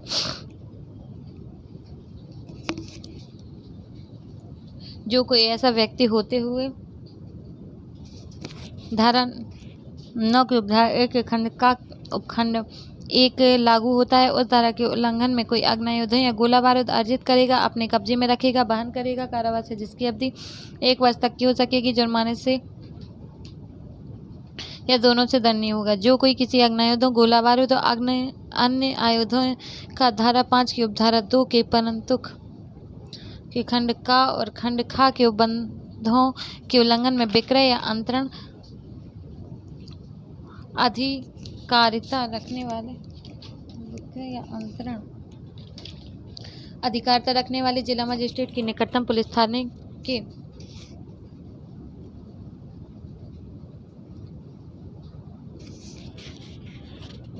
थाने के भार सदक अधिकारी को उस आग्नेयायुधों, गोला बारूद या अन्य आयुधों के आश्रित विक्रय या अंतरण की इत्तला दिए बिना अथवा ऐसे जिला मजिस्ट्रेट या पुलिस थाने के भार सदक अधिकारी को ऐसी इत्तला दी जाने की तारीख से 45 दिन की अवधि के अवसान के पहले करेगा, वह कारावास है जिसकी अवधि 6 मास तक की हो सकेगी, जुर्माने से जो 500 रुपये तक का हो सकेगा, दोनों से दंडित होगा। चौथा है, जो कोई अनुज्ञप्ति में विनिर्दिष्ट शर्तों के फेरफार करने के प्रयोजन के लिए धारा 17 की उपधारा 1 के अधीन अनुज्ञप्ति परिदत्त करने के लिए अनुज्ञापन प्राधिकारी द्वारा अपेक्षित होने पर वैसा करने में असफल रहेगा या अनुज्ञप्ति के निलंबन या प्रतिसंग्रहण उस धारा के उपधारा 10 के अधीन समुचित प्राधिकारी को अनुज्ञप्ति अभ्यर्पित करने में असफल रहेगा, वह कारावास है जिसकी अवधि 6 मास तक की हो सकेगी, जुर्माने से रकम जो 500 रुपये तक की हो सकेगी, दोनों से दंडित किया जाएगा। जो कोई अपना नाम और पता देने के लिए धारा 19 के अधीन अपेक्षित होने पर ऐसा नाम और पता देने से इनकार करेगा, ऐसा नाम या पता देगा जो तत्पश्चात मिथ्या निकले, वह कारावास है जिसकी अवधि 6 मास तक की हो सकेगी, जुर्माने से जिसकी रकम 200 रुपये तक की हो सकेगी, दोनों से दंडनीय होगा। छठा है,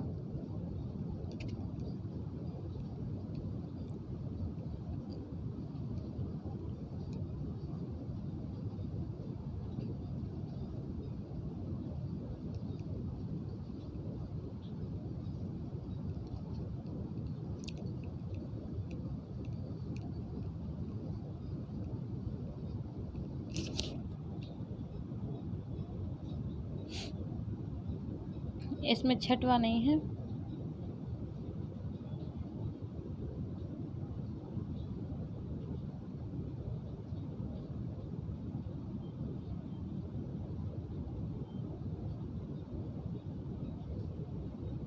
मैं पढ़कर बोले देती हूँ, सुनिएगा अच्छे से। छठवां है, यदि किसी संगठित अपराध संघ का कोई सदस्य या कोई उसकी ओर से कोई भी व्यक्ति किसी भी समय अध्याय 2 के किसी उपबंध के उल्लंघन में कोई आयुध या गोला बारूद अपने कब्जे में रखता है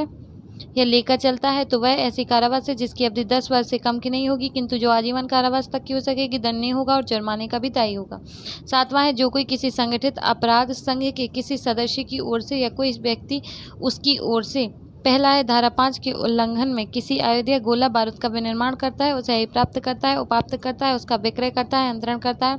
उसको संपरिवर्तित करता है, उसकी मरम्मत करता है, उसकी परख करता है, उसे परिशुद्ध करता है या अभिदर्शित करता है, या विक्रय या अंतरण, संपरिवर्तन, मरम्मत, परख या परिशुद्ध के लिए प्रस्थापित करता है। दूसरा है, धारा 6 के उल्लंघन में किसी आग्नेयायुध की बैरल को छोटा करता है, या किसी नकली आग्नेयायुधों को आग्नेयायुद्ध में संपरिवर्तित करता है, या आयुध नियम 2016 में उल्लेखित किसी प्रवर्ग के आग्नेयायुधों को किसी अन्य प्रवर्ग के आग्नेयायुधों में संपरिवर्तित करता है, या धारा 11 के उल्लंघन में किसी वर्ग या भांति के किसी भी आयुध या गोला बारूद को भारत में लाता है या भारत से बाहर ले जाता है। 4 तक हमारा उस बुक में है और ये अलग से फ़ोटो ली है, तो 5वां आप देख लीजिएगा इसमें से, 6वां भी, और 7वें में है। 7वें का हमारा दूसरे तक पढ़ चुका है। तीसरे का कि भारत से बाहर ले जाता है तो वह ऐसे कारावास है जिसकी अवधि 10 वर्ष से कम की नहीं होगी, किंतु जो आजीवन कारावास तक हो सकेगी, दंडनीय होगा और जुर्माने का भी दायी होगा। स्पष्टीकरण उपधारा 6 और उपधारा 7 के प्रयोजन के लिए संगठित अपराध से किसी व्यक्ति द्वारा अकेले या सामूहिक रूप से किसी संगठित अपराध संघ के सदस्य के रूप में या ऐसे संघ की ओर से हिंसा या हिंसा की धमकी या अभित्राश या प्रपीड़न या अन्य विधि विरुद्ध साधनों का प्रयोग करके धनी फायदे प्राप्त करने या स्वयं के लिए या किसी व्यक्ति के लिए असम्यक आर्थिक या अन्य लाभ प्राप्त करने के उद्देश्य से कोई भी निरंतर विधि विरुद्ध क्रियाकलाप अभिप्रेत है। बी है संगठित अपराध संघ से दो या अधिक व्यक्तियों का ऐसा समूह अभिप्रेत है जो किसी संघ या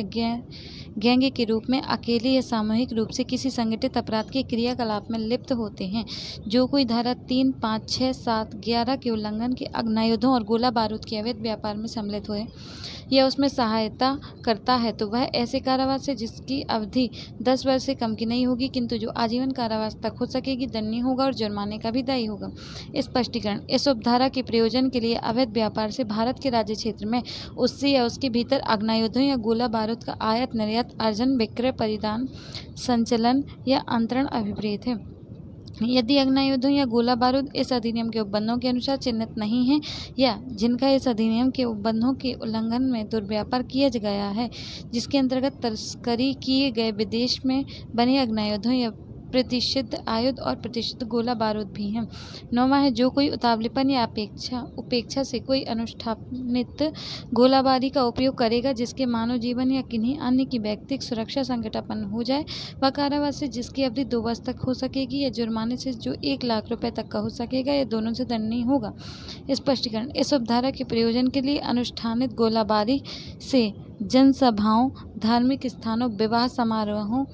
या अन्य उत्सवों में गोलाबारी करने के लिए अग्नायुधों का प्रयोग करना अभिप्रेत है।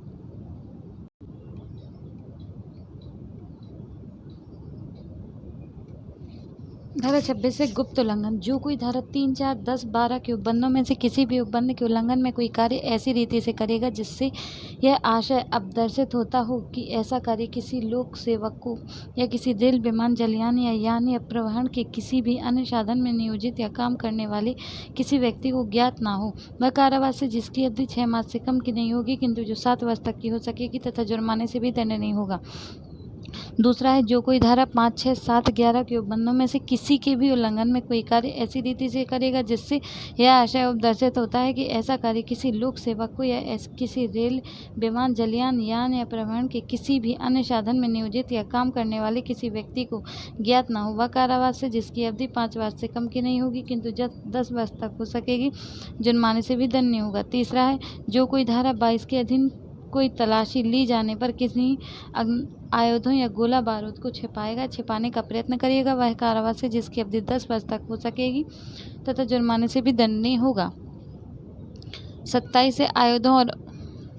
आयुधों आदि के प्रयोग हेतु दंड। जो कोई धारा 5 के उल्लंघन में किन्हीं आयुध या गोला बारूद प्रयोग करेगा तो वह कारावास से जिसकी अवधि 3 वर्ष से कम की नहीं होगी किंतु जो 7 वर्ष तक हो सकेगी दंडनीय होगा और जुर्माने से भी दंडनीय होगा। दूसरा है जो कोई धारा 7 के उल्लंघन में किन्हीं प्रतिषिद्ध आयुधों या किसी प्रतिषिद्ध गोला बारूद का प्रयोग करता है तो वह कारावास से जिसकी अवधि 7 वर्ष से कम की नहीं होगी किंतु जो आजीवन कारावास की हो सकेगी दंडनीय होगा और जुर्माने से भी दंडनीय होगा।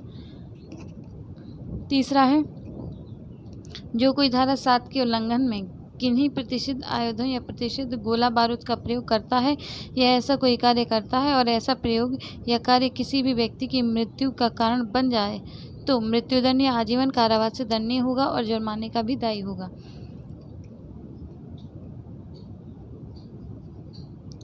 धारा 28 से कतिपय दशाओं में अग्नायुधों या नकली अग्नायुधों के उपयोग और कब्जे के लिए दंड। जो कोई स्वयं अपनी या किसी अन्य व्यक्ति को विधिपूर्ण गिरफ्तारी या निरोध को प्रतिषिद्ध करने या रोकने के आशय से किसी अग्नायुधों या नकली अग्नायुधों को किसी भी उपयोग में चाहे वह कैसा ही क्यों ना हो लाएगा या लाने का प्रयत्न करेगा वह कारावास से जिसकी अवधि 7 वर्ष तक हो सकेगी तथा जुर्माने से दंडनीय होगा। स्पष्टीकरण। इस धारा में नकली अग्नायुधों पद का वही अर्थ है जो धारा 6 में है। 29 से जानते हुए अनुज्ञप्ति रहित व्यक्ति से आयुध आदि क्रय करने के लिए या आयुध आदि ऐसे व्यक्ति को परिदत्त करने के लिए जो उन्हें कब्जे में रखने का हकदार ना हो। दंड।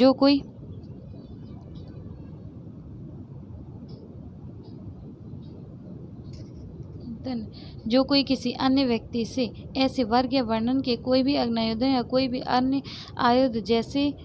विहित किए जाएं या कोई गोला बारूद यह जानते हुए क्रय करेगा कि ऐसा अन्य व्यक्ति धारा 5 के अधीन अनुज्ञप्त या प्राधिकृत नहीं है। बी कोई आयुध या गोला बारूद किसी अन्य व्यक्ति के कब्जे में पहले से इस बात का अभिनिश्चित किए बिना परिदत्त करेगा कि ऐसा अन्य व्यक्ति उन्हें इस अधिनियम या किसी अन्य तत्समय प्रवृत्त विधि के आधार पर अपने कब्जे में रखने का हकदार है और अपने कब्जे में रखने से इस अधिनियम या ऐसी अन्य विधि द्वारा प्रतिषिद्ध नहीं है, वह कारावास है जिसकी अवधि 3 वर्ष तक हो सकेगी, या जुर्माने से या दोनों से दंडनीय होगा। 30 है अनुज्ञप्ति या नियम के उल्लंघन के लिए दंड। जो कोई अनुज्ञप्ति की किसी शर्त का या इस अधिनियम के किसी उपबंध का या तदधीन बनाए गए किसी नियम का उल्लंघन करेगा जिसके लिए इस अधिनियम में अन्यत्र कोई दंड उपबंधित नहीं है, वह कारावास है जिसकी अवधि 6 मास तक हो सकेगी, या जुर्माने से जो 2000 रुपये तक का हो सकेगा, या दोनों से दंडनीय होगा। 31 से पश्चातवर्ती अपराधों के लिए दंड। जो कोई इस अधिनियम के अधीन किसी अपराध का दोष सिद्ध किए जाने पर इस अधिनियम के अधीन किसी अपराध का पुनः दोष सिद्ध किया जाएगा, वह पश्चात कथित अपराध के लिए उपबंधित शास्ति की दुगनी शास्ति से दंडनीय होगा। 32 से अधिहरण करने की शक्ति।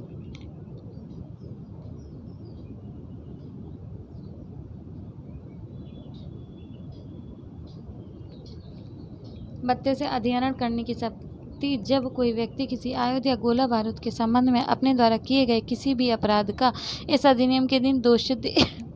किया जाए तो यह दोष सिद्धि करने वाले न्यायालय के विवेक में होगा कि वह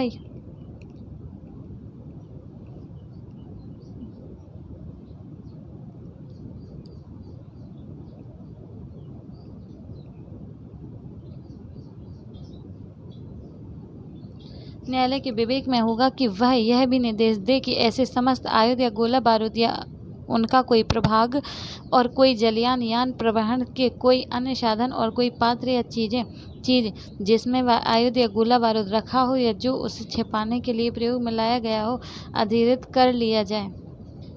परंतु यदि दोषसिद्धि अपील पर या अन्यथा समाप्त कर दी जाए तो अधिहरण का आदेश शून्य हो जाएगा। दूसरा है अधिहरण का आदेश अपील न्यायालय की या उच्च न्यायालय की जबकि वह पुनरीक्षण की अपनी शक्तियों का प्रयोग कर रहा हो कर सकेगा।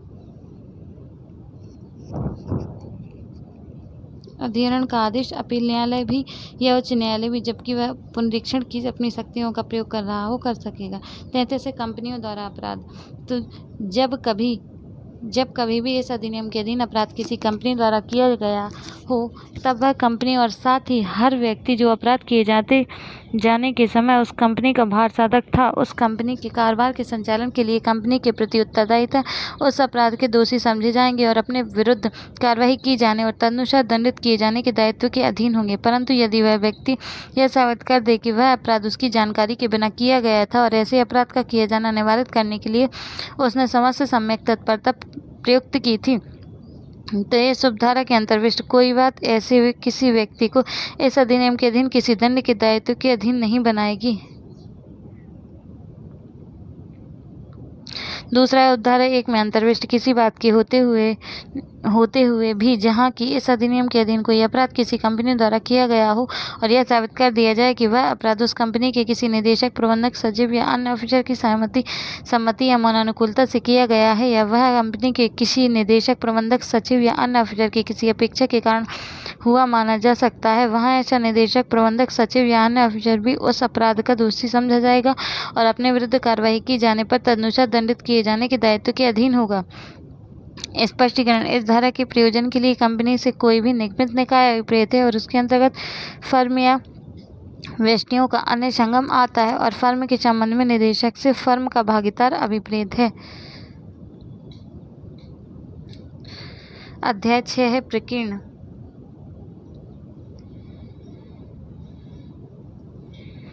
आयुधों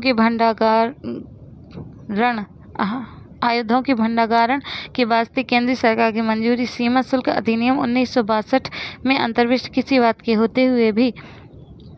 उस अधिनियम की धारा 58 के अधीन अनुज्ञप्त भंडागार में कोई भी आयुध या गोला बारूद केंद्रीय सरकार की मंजूरी के बिना निक्षिप्त नहीं किया जाएगा। 35 से परिसरों के अधिभोगी व्यक्तियों का कतिपय दशाओं में आपराधिक उत्तरदायित्व। जहाँ कोई आयुध या गोला बारूद जिसके संबंध में इस अधिनियम के अधीन कोई अपराध किया गया हो या किया जा रहा हो, अनेक व्यक्तियों की संयुक्त अधिभोग या संयुक्त नियंत्रण के अधीन वाले किसी परिसर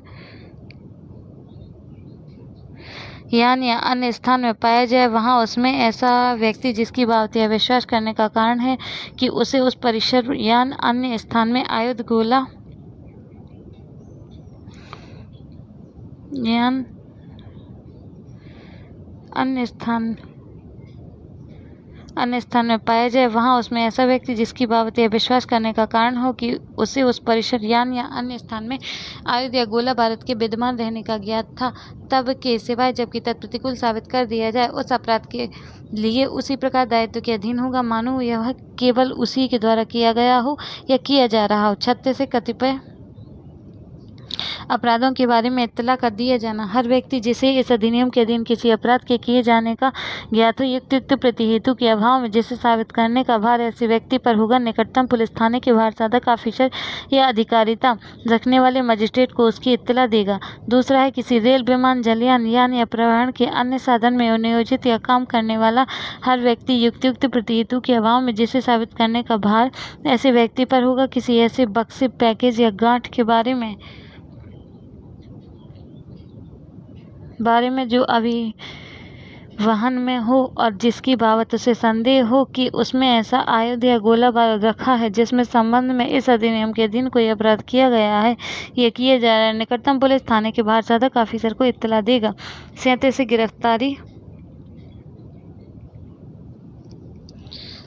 गिरफ्तारी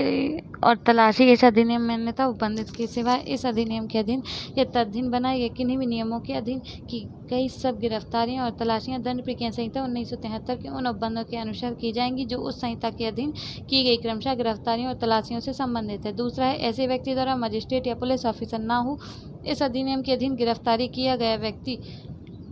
और अभिगृहित आयुध या गोला बारूद अविलंब निकटतम पुलिस थाने के भारसाधक ऑफिसर को परिदत्त किया जाएगा और वह ऑफिसर या तो उस व्यक्ति को मजिस्ट्रेट के समक्ष उपसंजात होने के लिए उसके द्वारा प्रतिभूतियों सहित रहित बंधपत्र निष्पादित किए जाने पर छोड़ देगा और अभिगृहित चीज़ों को मजिस्ट्रेट के समक्ष उस व्यक्ति के उपसंजात होने तक अपनी अभिरक्षा में रखेगा। या दूसरा है यदि वह व्यक्ति बंधपत्र निष्पादित करने में या पर्याप्त प्रतिभू यदि उससे वैसी अपेक्षा की जाए देने में असफल रहे तो वह उस व्यक्ति को और उन चीज़ों को अविलंब मजिस्ट्रेट के समक्ष पेश कर देगा।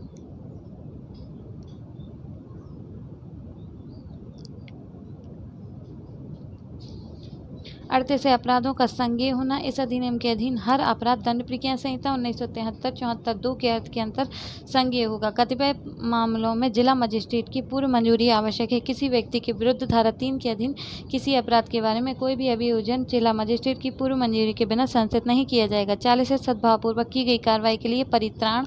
किसी व्यक्ति के विरुद्ध कोई भी बात, अभियोजन या अन्य विधिक कार्रवाई किसी ऐसी बात के लिए नहीं होगी जो इस अधिनियम के अधीन सद्भावपूर्वक की गई या की जाने के लिए आशय हो। छूट देने की शक्ति 41 है।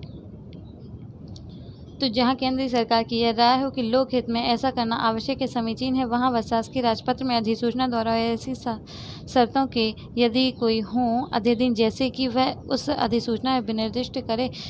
का है इस अधिनियम के सब या किन्हीं उपबंधों के प्रवर्तन से किसी व्यक्ति या व्यक्तियों के वर्ग को या तो साधारणतः या ऐसे वर्णन के आयुधों और गोला बारूद के संबंध में जो अधिसूचना में विनिर्दिष्ट किया जाए छूट दे सकेगी या किसी वर्णन के आयुधों या गोला बारूद को अपवर्जित कर सकेगी या भारत के किसी भाग को प्रत्याहृत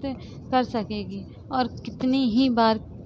किसी ऐसी अधिसूचना को रद्द कर सकेगी वैसी अधिसूचना द्वारा उस व्यक्ति या व्यक्तियों के वर्ग या उस वर्णन के आयुधों और गोला बारूद को या भारत के उस भाग को पुनः ऐसे उपबंधों के प्रवर्तन के अधीन बना सकेगी।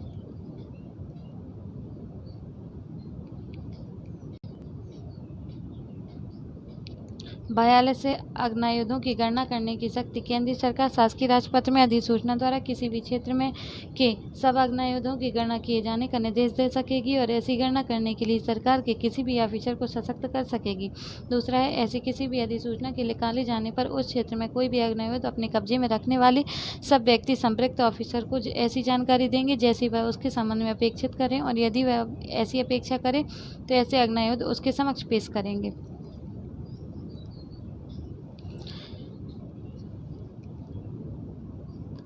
43 से प्रत्यायोजित करने की शक्ति। केंद्र सरकार शासकीय राजपत्र में अधिसूचना द्वारा निर्देश दे सकेगी कि धारा 41 के अधीन की शक्ति या धारा 44 के अधीन की शक्ति से भिन्न जिस किसी भी शक्ति या कृत्य का प्रयोग या पालन उसके द्वारा इस अधिनियम के अधीन किया जा सकता है, उसका प्रयोग या पालन ऐसी बातों के संबंध में और ऐसी शर्तों के अधीन रहते हुए यदि कोई हो जैसे कि वह अधिसूचना विनिर्दिष्ट करें। का केंद्र सरकार के अधीनस्थ ऐसे ऑफिसर या प्राधिकार द्वारा बी है ऐसी राज्य सरकार द्वारा या उस राज्य के अधीनस्थ ऐसी ऑफिसर या प्राधिकार द्वारा किया जा सकेगा जैसा कि अधिसूचना में निर्दिष्ट किया जाए। दूसरा है केंद्र सरकार द्वारा इस अधिनियम के अधीन बनाए गए कोई नियम किसी राज्य सरकार या उसके अधीनस्थ किसी ऑफिसर या प्राधिकारी को शक्तियाँ प्रदान कर सकेंगे या उन पर कर्तव्य अधिरूपित कर सकेंगे या उनको शक्तियों का प्रदान या उस पर कर्तव्यों का अधिरूपण प्राधिकृत कर सकेंगे। 44 से नियम बनाने की शक्ति। केंद्र सरकार इस अधिनियम के प्रयोजनों को कार्यान्वित करने के लिए शासकीय राजपत्र में अधिसूचना द्वारा नियम बना सकेगी। दूसरा है केंद्र सरकार इस अधिनियम के प्रयोजन को कार्यान्वित करने के लिए शासकीय राजपत्र में अधिसूचना द्वारा नियम बना सकेगी। दूसरा है विशिष्टता। पूर्वगामी शक्ति की व्यापकता पर प्रतिकूल प्रभाव डाले बिना ऐसे नियम निम्नलिखित सब विषयों या उनमें से किसी के लिए उपबंध कर सकेंगे। अर्थात का है अनुज्ञापन प्राधिकारियों की नियुक्ति, अधिकारता, नियंत्रण और कृत्य जिसके अंतर्गत वे क्षेत्र तथा आयुधों और गोला बारूद के वे प्रवर्ग भी हैं जिसके लिए वे अनुज्ञप्तियां अनुदत्त कर सकेंगे। बी है अनुज्ञप्ति के अनुदान या नवीकरण के लिए आवेदन के प्रारूप और विशिष्टियां और जहां की आवेदन अनुज्ञप्ति के नवीकरण के लिए हो वह समय जिसके अंदर वह किया जाएगा।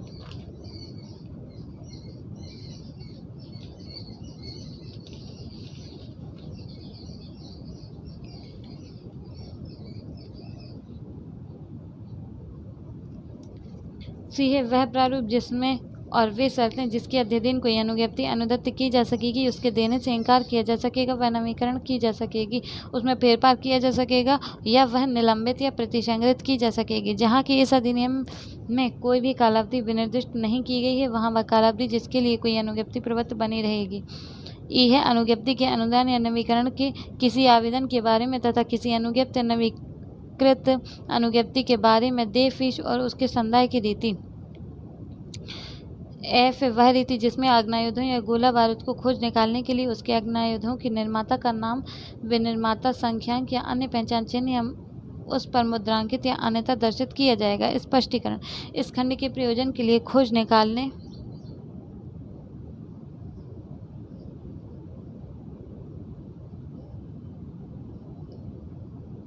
स्पष्टीकरण है ई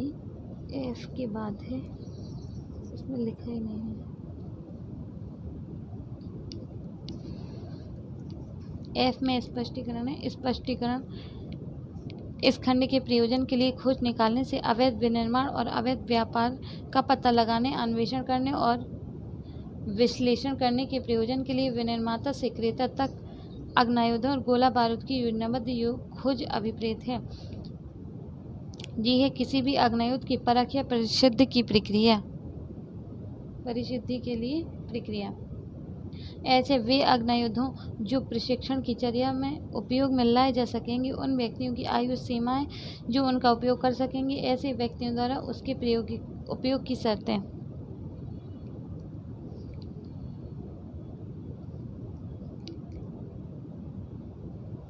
अगला वह प्राधिकारी जिसको धारा 18 के अधीन अपील की जा सकेगी, वह प्रक्रिया जिसका उस प्राधिकारी द्वारा अनुसरण किया जाना है और वह कालावधि जिसके अंदर अपील की जाएगी, ऐसी अपीलों की बाबत दी जाने वाली फीस और ऐसी फीसों की वापसी।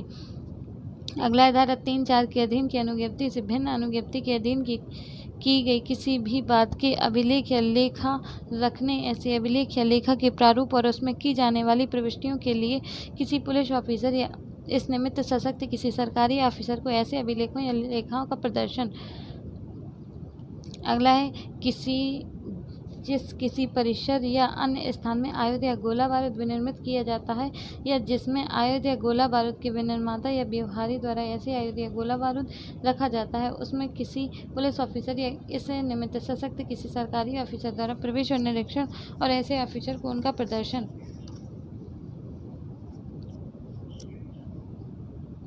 एल है वे शर्तें जिसके अधीन रहते हुए आयुध या गोला बारूद जैसे कि धारा 21 की उपधारा 1 में अपेक्षित है किसी अनुज्ञप्त व्यवहारी के पास या यूनिट शस्त्रागार में निक्षिप्त किया जा सकेगा, और वह कालावधि जिसके अवसान पर ऐसी निक्षिप्त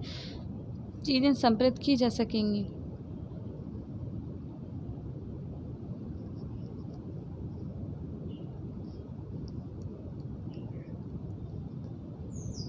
एम है कोई भी अन्य बात जो विहित की जानी है या की जाए। तीसरा है इस धारा के अधीन बनाया गया प्रत्येक नियम बनाए जाने के पश्चात यथाशीघ्र संसद के प्रत्येक सदन के समक्ष जब वह सत्र में कुल 30 दिन की अवधि के लिए रखा जाएगा, वह अवधि एक सत्र में अथवा 2 या अधिक अनुक्रमिक सत्रों में पूरी हो सकेगी यदि उस सत्र की या पूर्वोक्त अनुक्रमिक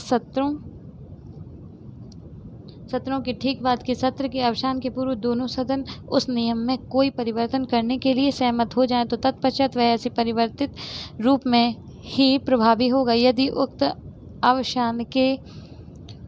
पूर्व दोनों सदन सहमत हो जाएं कि वह नियम नहीं बनाया जाना चाहिए तो तत्पश्चात वह निष्प्रभावी हो जाएगा, किंतु नियम के ऐसे परिवर्तित या निष्प्रभाव होने से उसके पहले की गई किसी बात की विधि मान्यता पर प्रतिकूल प्रभाव नहीं पड़ेगा। 45 अधिनियम का कतिपय दशाओं में लागू न होना। इस अधिनियम की कोई बात निम्नलिखित को लागू नहीं होगी। पहला है आयुध या गोला बारूद को जो किसी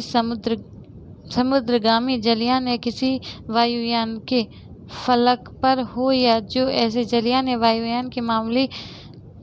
आयुधादि या उपस्कर का भाग हो। बी है केंद्र सरकार के आदेशों द्वारा या के अधीन या किसी लोक सेवक द्वारा ऐसे लोक सेवक के नाते अपने कर्तव्य की चर्या में।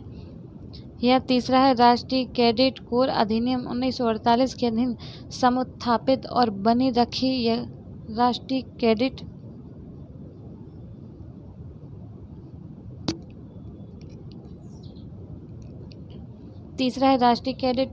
कोर अधिनियम 1948 के अधीन समुत्थापित और बने रखे गए राष्ट्रीय कैडेट कोर के सदस्यों द्वारा प्रादेशिक सेना अधिनियम 1948 के अधीन समुत्थापित और बनी रखी गई प्रादेशिक सेना के किसी ऑफिसर या भर्ती किए गए व्यक्ति द्वारा या किन्हीं में अन्य बलों के जो किसी केंद्रीय अधिनियम के अधीन समुत्थापित किए गए और बने रखे गए हों या जो तद पश्चात समुत्थापित किए और बने रखे जाएं किसी भी सदस्य द्वारा ऐसे अन्य बलों के जिन्हें केंद्रीय सरकार शासकीय राजपत्र में अधिसूचना द्वारा विनिर्दिष्ट करे किसी सदस्य द्वारा ऐसे सदस्य ऑफिसर या भर्ती किए गए व्यक्ति की हैसियत में अपने कर्तव्यों की चर्चा में आयुध या गोला बारूद का अर्जन कब्जा या वहन करने उसके विनिर्माण मरम्मत संपरिवर्तन परक परिसिद्धि विक्रय या अंतरण या आयात निर्यात या परिवहन को सीहे अप्रचलित प्रकार की या पैरातनिक मूल्य की या बेमरम्मती शस्त्र को जो चाहे मरम्मत होने पर या बिना मरम्मत अग्नायुध के तौर पर उपयोग में लाए जाने की योग्य न हो। डी है आयुध या गोला बारूद के क्षुद्र भागों के जो उस या किसी अन्य व्यक्ति द्वारा अर्जित या कब्जे में रखे गए पूरक भागों के साथ उपयोग में लाए जाने के लिए आश्रित ना हो। किसी व्यक्ति द्वारा अर्जन कब्जा या वहन करने को 46 से 1878 के अधिनियम 11 का निरसन इंडियन आर्म्स एक्ट 1878 एतद द्वारा निश्चित किया जाता है।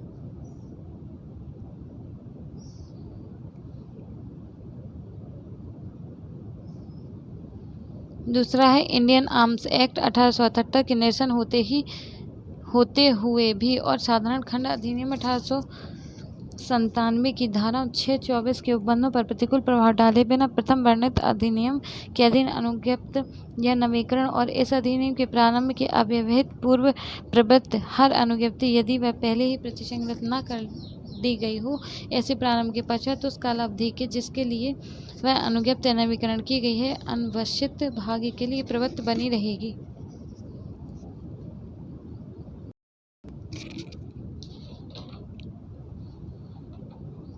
MPADPU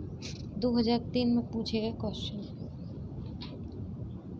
आयुध अधिनियम 1959 के विस्तार के संबंध में निम्न में से कौन सा कथन सही है? तो यह अधिनियम संपूर्ण भारत पर लागू होता है, पहला वाला। दूसरा क्वेश्चन है जहां अनुज्ञापन अधिनियम अधिकारी द्वारा किसी व्यक्ति को अनुज्ञप्ति देने से पूर्व आयुध अधिनियम के अंतर्गत संबंधित थाने से रिपोर्ट मांगी परंतु थाने से विहित समय में रिपोर्ट उपलब्ध नहीं कराई गई तो क्या होगा? तो विहित समयोपरांत बिना पुलिस रिपोर्ट के ही अनुज्ञप्ति दे दी जाएगी।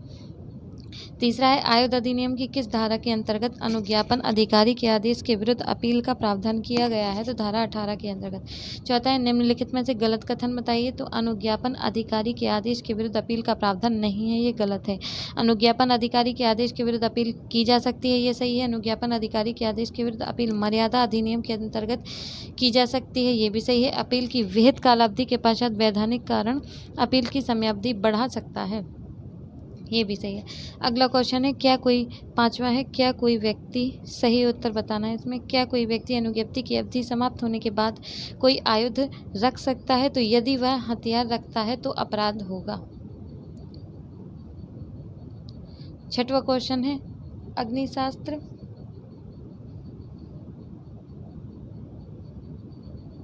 अग्निशस्त्र रखने के लिए किसी व्यक्ति को दिया गया लाइसेंस कब तक प्रभावी रहता है? तो 5 वर्ष तक रहता है। सातवां है, बिना लाइसेंस पिस्तौल रखने पर कितनी सजा दी जा सकती है? तो 3 वर्ष तक का कारावास या जुर्माना। आठवां है, आयुध अधिनियम के अंतर्गत गोला बारूद की परिभाषा में क्या सम्मिलित नहीं है? तो अग्निशस्त्र शामिल नहीं है। रॉकेट, बम, गोला बारूद निर्माण की मशीन, पतीला या घर्षण ट्यूब सम्मिलित है।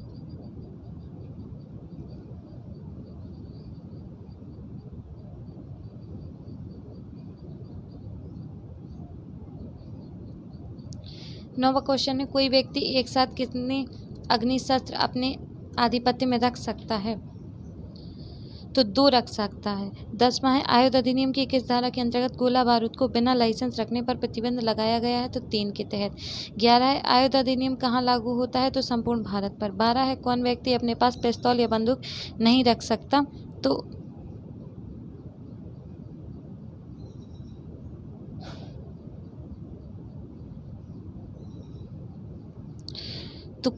कौन व्यक्ति अपने पास पिस्तौल या बंदूक नहीं रख सकता? तो जो 21 वर्ष से कम का आयु का है, जिसे नैतिक अक्षमता के अपराध में सजा हुई है, सजा के 5 वर्ष तक नहीं रख सकता। जिसने सद्व्यवहार के लिए बंधपत्र भरा है, तो उपयुक्त सभी नहीं रख सकते। 13 है, आयुध अधिनियम 1959 गोला बारूद को परिभाषित करता है, जिसके अंतर्गत आता है रॉकेट, बम, गोला, अस्त्र, पतीले और घर्षण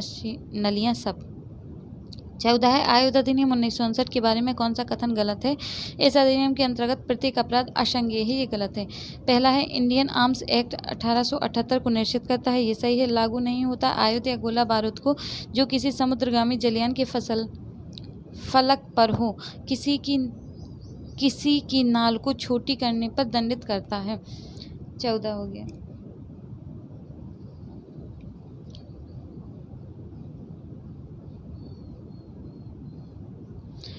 15 है, आयुध अधिनियम 1959 किस तारीख को प्रभाव में आया है? तो 1/10/1962 को आया है। 16 है, आयुध अधिनियम 1959 की धारा 2C में आयुध से तात्पर्य है अग्नायुध, तीक्ष्ण धार वाले और सभी अन्य घातक शस्त्र और उसके भाग। अग्नायुधों के निर्माण के लिए मशीनरी भी शामिल है। 17 है, आयुध अधिनियम 1959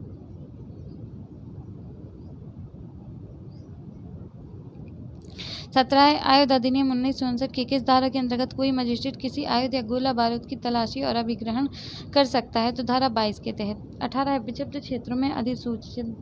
आयुधों के कब्जे के बारे में प्रतिषेध का प्रावधान है। धारा 24 का 1959। 19 से किसी प्रतिबंधित आयुध या प्रतिषिद्ध गोला बारूद को अर्जित करने, कब्जे में रखने या धारण करने हेतु किससे विशेष अधिकार प्राप्त करना अनिवार्य है? तो केंद्र सरकार से।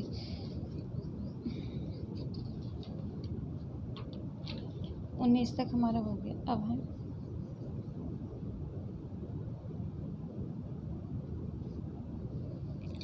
ADPO 2010 में पूछे क्वेश्चन मध्य प्रदेश की, निम्न में से कौन सा कथन आयुध अधिनियम 1959 के संबंध में सही है? तो इस अधिनियम का विस्तार संपूर्ण भारत पर है, ये सही है। 21 से आयुधों का परिवहन यह प्रतिषिद्ध करने की शक्ति किसे प्राप्त है? तो केंद्र सरकार को प्राप्त है। 22 है, आयुध अधिनियम 1964 की किस धारा में प्रतिबंधित गोला बारूद परिभाषित है? तो 2H में गोला बारूद परिभाषित है। 23 है,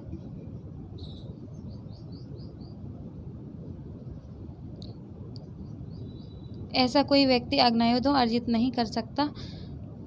जिसने समव्यवहार बनाए रखने के लिए बंध पत्र भरा हो, जो 21 वर्ष से कम आयु का है, जिसे हिंसा के लिए सजा हुई है। 24 से आयुधों के आयात और निर्यात के लिए आयुध अधिनियम की किस धारा के अंतर्गत अनुज्ञप्ति अनिवार्य है? तो धारा 10 के अंतर्गत। 25 से आयुध अधिनियम की धारा 3 के अधीन अनुज्ञप्ति यदि पहले ही निरस्त न कर ली गई हो तो वह प्रवर्तन में बनी रहेगी 5 वर्ष की कालावधि के लिए। 25 में है 5 वर्ष की कालावधि के लिए बनी रहेगी। 26 से जहां अनुज्ञापन प्राधिकारी द्वारा किसी व्यक्ति को अनुज्ञप्ति देने से पूर्व आयुध अधिनियम के अंतर्गत थाने से रिपोर्ट मांगी परंतु थाने ने विहित समय के भीतर रिपोर्ट उपलब्ध नहीं कराई तो बिना पुलिस रिपोर्ट के ही अनुज्ञप्ति दी जा सकती है। 27 से आयुध अधिनियम 1964 की किस धारा के अधीन एक मजिस्ट्रेट किसी आयुध या गोला बारूद की तलाशी और अभिग्रहण कर सकता है? तो धारा 22 के तहत। 28 से बिना अनुज्ञप्ति के किसी आग्नेयोद्योग को लेकर चलने पर दंड कितना है? तो कारावास जिसकी अवधि 2 वर्ष से कम की नहीं होगी किंतु जो 5 वर्ष तक की हो सकेगी। 28 से बिना अनुज्ञप्ति के किसी आग्नेयोद्योग को लेकर चलने पर दंड कितना है? तो कारावास जिसकी अवधि 2 वर्ष से कम की नहीं होगी 5 वर्ष तक हो सकेगी, जुर्माना। 29 से आयुध अधिनियम की धारा 2B में परिभाषित शब्द गोला बारूद में शामिल है तोपें, हथगोला, बलगाई पिस्तौल, इनमें से सभी ये सभी हैं। बलगाई पिस्तौल, हथगोला, तोपें, आर्टिलरी।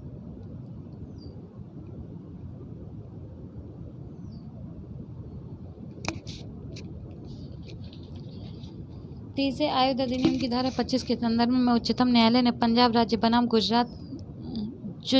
जुगराज सिंह 2002-3 SCC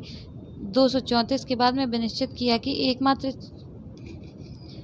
चक्षुदर्शी साक्षी द्वारा स्वयं की आंखों से देखे गए और चिकित्सीय साक्ष्य से संपुष्टि अपराध के आधार पर की गई दोषसिद्धि वैध एवं उचित होगी।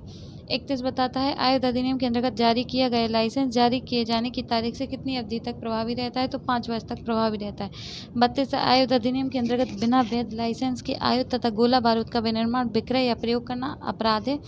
जिसके लिए धारा 27 एक के अधीन देय अधिकार दंड है 7 वर्ष तक का कारावास तथा जुर्माना।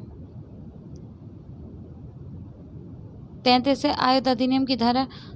2 के अंतर्गत पद मजिस्ट्रेट से अभिप्रेत है कार्यपालिक दंडाधिकारी।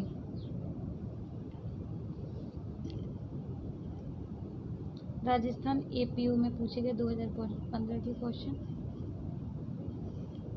34 से का अपने मालिक खा के साथ एक पिस्तौल जिसका मालिक खा है की अनुज्ञप्ति के निवारण के लिए जाता है उस समय का वह पिस्तौल अपने साथ लेकर चलता है हालांकि उसके पास किसी आग्नेयोद्योग को रखने की अनुज्ञप्ति नहीं है। क्या कार ने आयुध अधिनियम 1959 के अधीन कोई अपराध किया है? नहीं, धारा 3 के अनुसार है।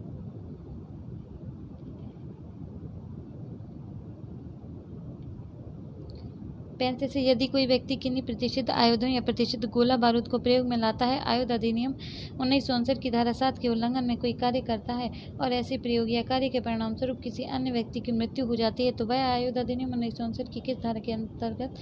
अधीन मृत्यु दंड से दंडनीय होगा? तो 27(3) के अंतर्गत। 36 बताता है आयुध अधिनियम 1959 की किस धारा के अधीन यह उपबंधित किया गया है कि इस अधिनियम के अधीन हर अपराध दंड प्रक्रिया संहिता 1973 के अर्थ के अंतर्गत संज्ञेय होगा। तो ये 38 में बताया गया है। 37 बताता है आयुध अधिनियम 1959 की धारा 2 के अनुसार इनमें से कौन सा कथन सही नहीं है? तो आग्नेयोद्योग के अंतर्गत ग्रेनेड भी आता है, ये गलत है। आग्नेयोद्योग के अंतर्गत रायट पिस्तौल आता है। आग्नेयोद्योग के अंतर्गत आग्नेयुद्ध के भाग और उन्हें विनिर्मित करने के लिए मशीनरी शामिल है। गोला बारूद के अंतर्गत बम भी आते हैं। 38 से आयुध अधिनियम 1959 के तहत निम्न में से क्या गोला बारूद नहीं है? तो ग्रेनेड, पतीले और रॉकेट है, आग्नेयुद्ध नहीं है। आयुध अधिनियम 1959 के अंतर्गत किस धारा के केंद्र सरकार आयुधों या आयात निर्यात प्रतिषिद्ध कर सकती है? तो 11।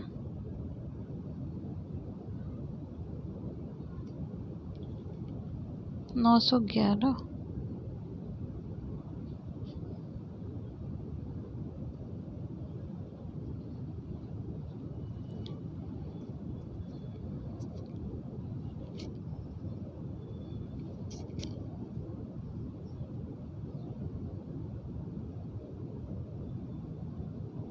चालीस से आयुध अधिनियम 1959 के तहत जब पुलिस थाने का भारत संदक अधिकारी विहित समय में अनुज्ञप्ति आवेदन की जांच रिपोर्ट अनुज्ञापन प्राधिकारी को नहीं सौंपता, तब वह अनुज्ञापन अधिकारी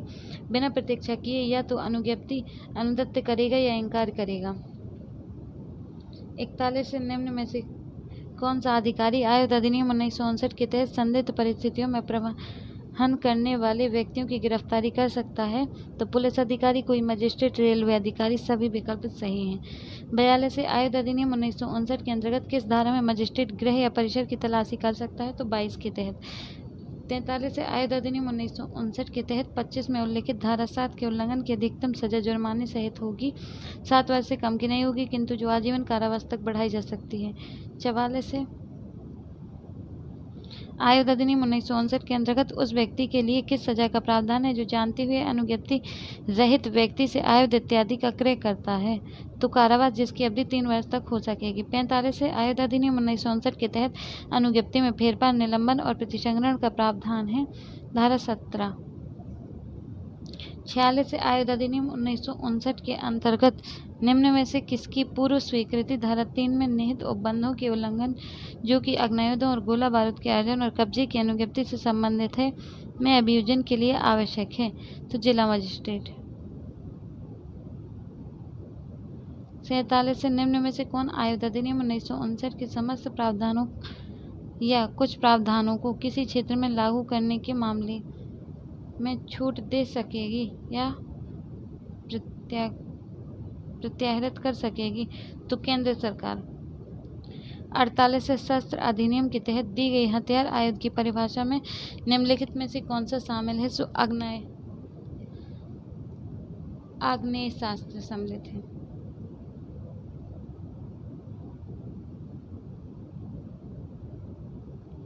49 से शस्त्र आयुध अधिनियम की धारा 22 के तहत होने वाली तलाशी के दौरान